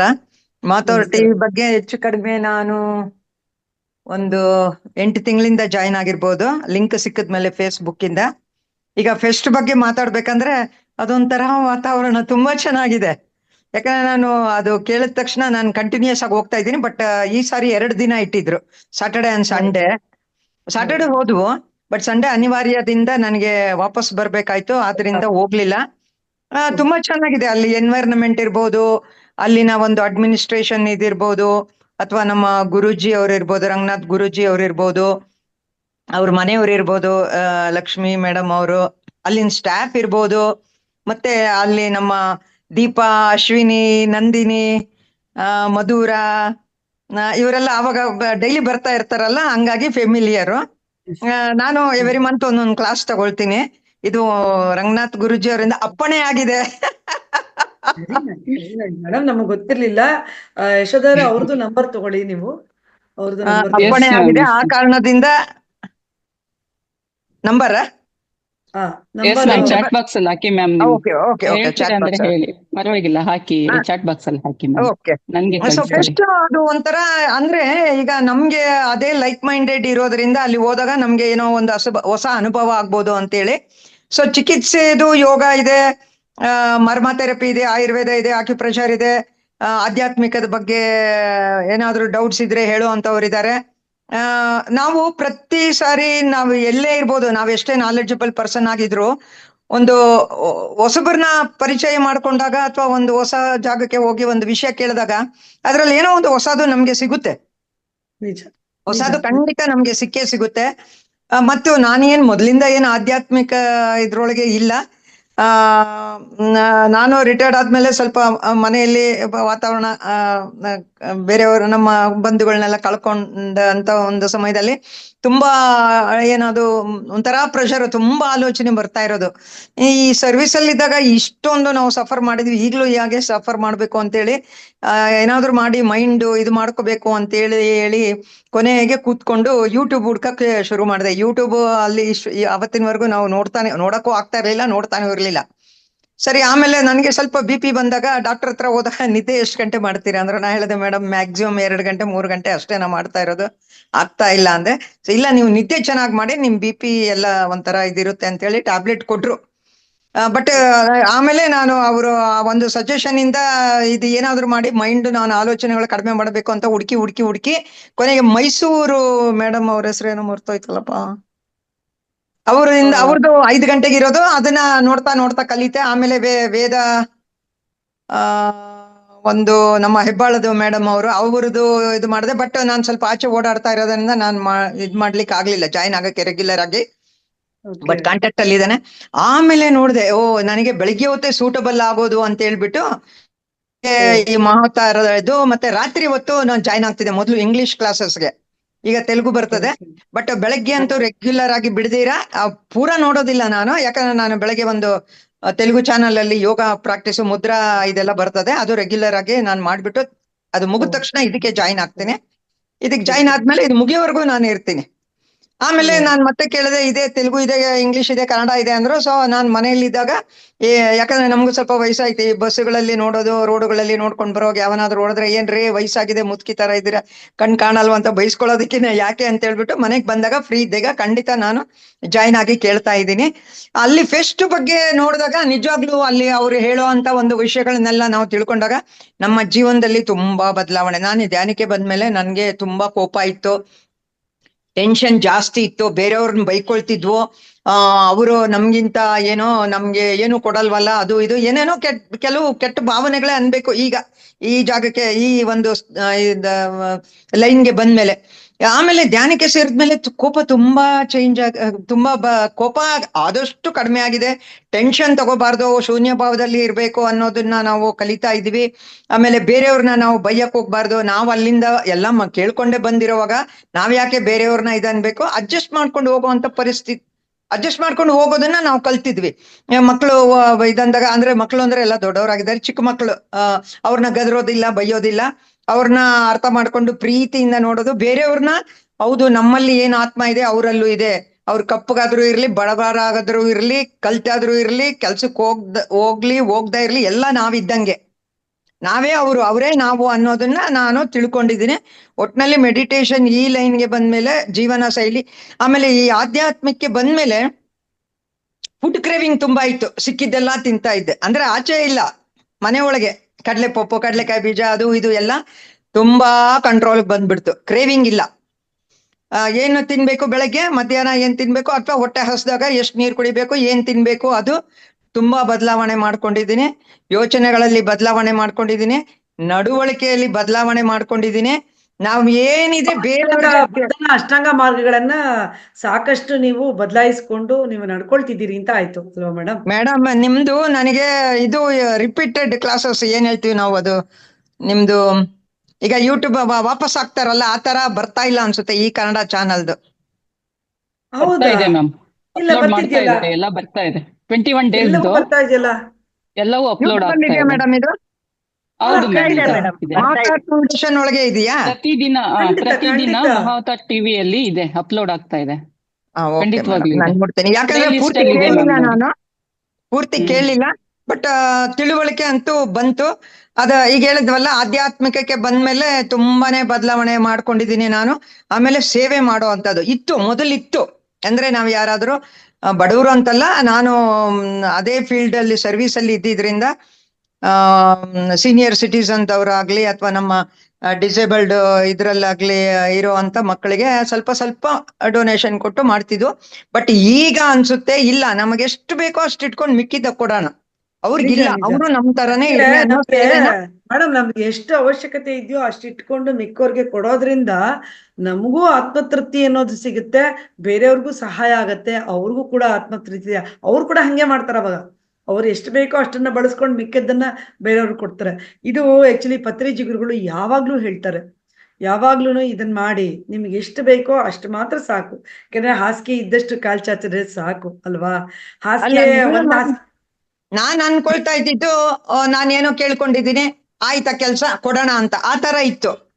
ಈಗ ಆ ತರ ಅಲ್ಲ, ನನಗೆ ಎಷ್ಟಿದೆಯೋ ಸಾಕು, ನನಗೆ ನಾನು ಉಡೋ ಬಟ್ಟೆ ಅಷ್ಟೇ, ತಿನ್ನೋದು ಅಷ್ಟೇ, ಅವ್ರಿಗಿಲ್ಲ, ಅವರು ಮುಂದೆ ಬರ್ಲಿ, ಅದು ಒಂಥರ ಏನೋ ಒಂದು ತೃಪ್ತಿ ಸಿಗುತ್ತೆ. ಹೌದಪ್ಪ ನಾನು ಕೊಟ್ಟೆ ಅನ್ನೋದು ತೃಪ್ತಿ. ಇಷ್ಟು ಬದಲಾವಣೆಗಳು ನಾನು ಹೆಚ್ಚು ಕಡಿಮೆ 2 ವರ್ಷದಲ್ಲಿ ನಾನು ಕಂಡಿರೋದು. ಬಟ್ ಅದೇ ಹೇಳಿದ್ವಲ್ಲ, ನಮ್ ಕೈಯಲ್ಲಿ ಸೇವೆ ಯಾವ ತರ, ಅದೊಂದೇ ಅಲ್ಲ, ಯಾವ ತರ ಸೇವೆ ಆಗುತ್ತೋ ಮಾಡೋಣ. ಈಗ ನನಗೆ ನನ್ನಿಂದ ಆಗದೆ ಹೋದ್ರೆ ಬೇರೆಯವ್ರ ಕಡೆಯಿಂದ ಏನಾದ್ರೂ ಅವ್ರಿಗೆ ಅನುಕೂಲ ಆಗುತ್ತಾ, ಅವ್ರ ಕಡೆಯಿಂದ ಅದನ್ನ ಮಾಡಿಸೋದು, ಅಥವಾ ಒಂದು ಕೌನ್ಸಿಲಿಂಗ್ ಕೊಡೋದು ಬೇರೆಯವ್ರಿಗೆ, ಅದರಿಂದ ಅವ್ರಿಗೆ ಅನುಕೂಲ ಆಗಿದೆ. ಕೆಲವರೆಲ್ಲ ಕೇಳಿದಾಗ ಇದಕ್ಕೆ ಏನ್ ಮಾಡ್ಬೇಕು ಅಂದಾಗೆಲ್ಲ ನಾವು ಕೊಟ್ಟಿದ್ವಿ. ಅದಾದ್ಮೇಲೆ ಅವ್ರು ನನಗೆ ಕಾಂಟ್ಯಾಕ್ಟ್ ಮಾಡಿಲ್ಲ, ಅಥವಾ ನಾನು ಅವ್ರನ್ನ ಏನಾಯ್ತು ಅಂತ ಮತ್ತೆ ಕೇಳಕ್ ಹೋಗ್ತಾ ಇಲ್ಲ. ಅವ್ರ ನಂಬರ್ ತಗೊಂಡ್ ನಾನು ಮತ್ತೆ ಕೇಳಲ್ಲ, ಏನಾಯ್ತು, ಆಯ್ತಾ, ನಾನು ಹೇಳಿದ್ದಾಯ್ತಾ ಅಂತ. ಇಲ್ಲ, ಅವ್ರಿಗೆ ಆದ್ರೆ ನಮ್ ನಂಬರ್ ಕೊಡಿ ಅಂತ ಕೊಟ್ಟಿರ್ತೀನಿ. ಅವ್ರಿಗೇನಾದ್ರು ಮತ್ತೆ ಬೇಕು ಅಂದಾಗ ನಾನು ಮಾಡ್ತಿದ್ದೀನಿ. ಇಷ್ಟು ಬದಲಾವಣೆಗಳನ್ನ ನಾನು ಕಂಡ್ಕೊಂಡಿದ್ದೀನಿ. ಅಲ್ಲಿ ಹೋದಾಗ ವಾತಾವರಣದಲ್ಲಿ ತುಂಬಾ ಚೆನ್ನಾಗಿದೆ. ಅಲ್ಲಿ ನಮ್ಗೆ ಫ್ರೀ ಆಗಿ ಎಲ್ಲಾ ಸಿಗ್ತಾ ಇದೆ. ಎಲ್ಲ ಏನೋ ನಮ್ಮ ಅಕ್ಯುಪ್ರೆಷರ್ ಇರ್ಬೋದು, ಆಯುರ್ವೇದಿಕ್ ಇರ್ಬೋದು, ಮರ್ಮ ಇರ್ಬೋದು, ಯೋಗದ ಇರ್ಬೋದು. ಆಮೇಲೆ ಯಾರೂ ಬೇಸರ ಮಾಡ್ಕೊಳ್ಳೋರಿಲ್ಲ. ಇವ್ರೇನ್ ಬಂದ್ ಕೇಳ್ತಾರೆ, ನಾ ತಿಂತಾ ಇದ್ದೀನಿ ಇದಂದ್ರೆ, ಆ ತರದ ಜನ ಅಲ್ಲಿ ಇಲ್ವೇ ಇಲ್ಲ.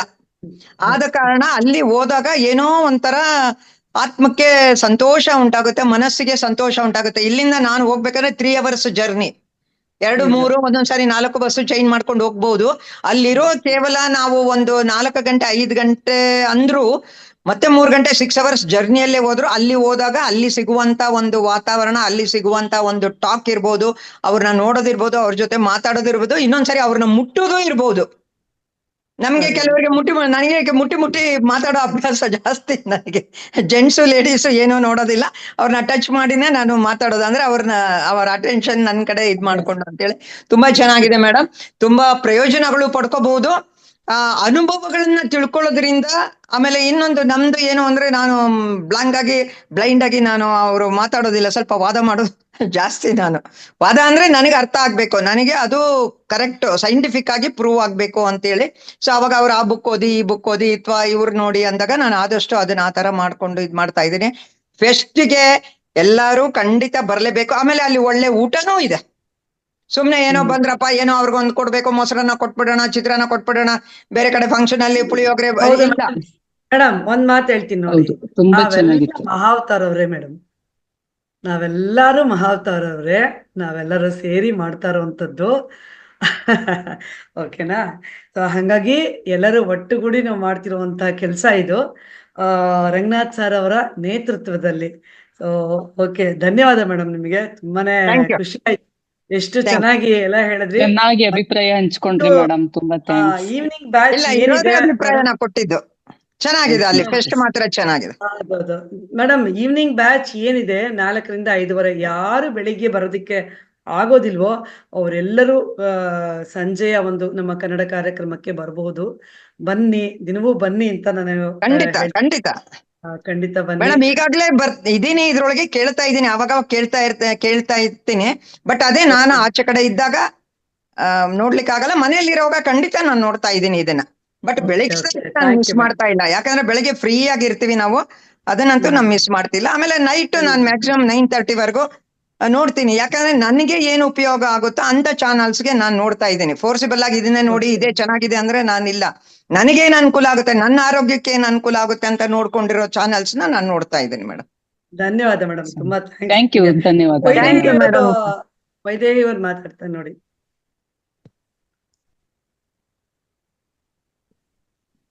ವೈದೇಹಿ ಮೇಡಮ್ ಅವರೇ ಮಾತಾಡಿ. ಹ್ಯಾಂಡ್ ರೈಸ್ ಮಾಡಿಲ್ಲ. ಲಲಿತಾ ಬಿಸಿ, ನಿಮ್ದು ಅನ್ಮ್ಯೂಟ್ ಆಗಿದೆ, ಇದು ಸಿಗ್ತಾ ಪ್ರಯತ್ನ ಇಲ್ಲ ಮಾಡ್ತಾ ಇದ್ದಾರೆ. ಹೌದು. ಸಿಗ್ತಾ ಇಲ್ಲ ಅಂತ ಹೇಳ್ತಾ ಇದ್ದಾರೆ. Okay. ಮತ್ತೆ ಯಾರಾದ್ರೂ ಮಾತಾಡಿ. ಶಕುಂತಲಾ ಅವರು ಮಾತಾಡ್ತಾರ? ಓಕೆ ಮ್ಯಾಮ್, ಯಾರು ಮಾತಾಡ್ತಾ ಇಲ್ಲ ಅಂತ ಅನ್ಸುತ್ತೆ. ಎಸ್ ಕರೆಕ್ಟ್, ಇದ್ ಮಾಡೋಣ. ಓಕೆ. ತುಂಬಾ ಚೆನ್ನಾಗಿ ಇವತ್ತು ತಿಳಿಸ್ಕೊಟ್ರಿ ಮೇಡಮ್, ಬುದ್ಧನ ಅಷ್ಟಾಂಗ ಮಾರ್ಗದ ವಿಷಯವಾಗಿ ತುಂಬಾ ಚೆನ್ನಾಗಿ ಪರಿಪಾಲನೆ ಮಾಡಿದ್ರೆ ತುಂಬಾ ನಾವು ಸಾಧನೆ ಮಾಡಬಹುದು. ಒಂದೊಂದು ವಿಷಯಗಳು ಅದ್ಭುತವಾಗಿತ್ತು, ಆದ್ರೆ ನಾವು ದಿನನಿತ್ಯ ಜೀವನದಲ್ಲಿ ಅಳವಡಿಸ್ಕೊಂಡು ಮುಂದೆ ಸಾಗ್ಬೇಕಾಗಿರೋದೇ ಬಾಕಿ ಇರುವಂತದ್ದು. ಆದ್ರಿಂದ ಇವತ್ತಿನ ಕಾರ್ಯಕ್ರಮವನ್ನ ನಾವು ಸಂಪನ್ನಗೊಳಿಸೋಣ ಅಂತ ಮಾಲಿನಿ ಮೇಡಮ್ ಅವ್ರಿಗೆ ಕೇಳ್ಕೊಳ್ತೇನೆ. ನಾಳೆ ಎಲ್ಲರೂ ತಪ್ಪಿಸ್ಬೇಡಿ, ಯಾರು ತಪ್ಪಿಸ್ಬೇಡಿ, ಎಲ್ಲರೂ ಬಂದು ಅಟೆಂಡ್ ಆಗಿ. ನಿಜ, ಒಂದು ವಿಷಯ ನಾನು ಹೇಳ್ಬೇಕಿತ್ತು.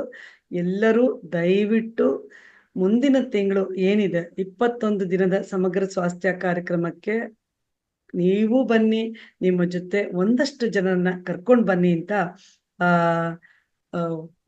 ಕೇಳ್ಕೊಳ್ತೀನಿ.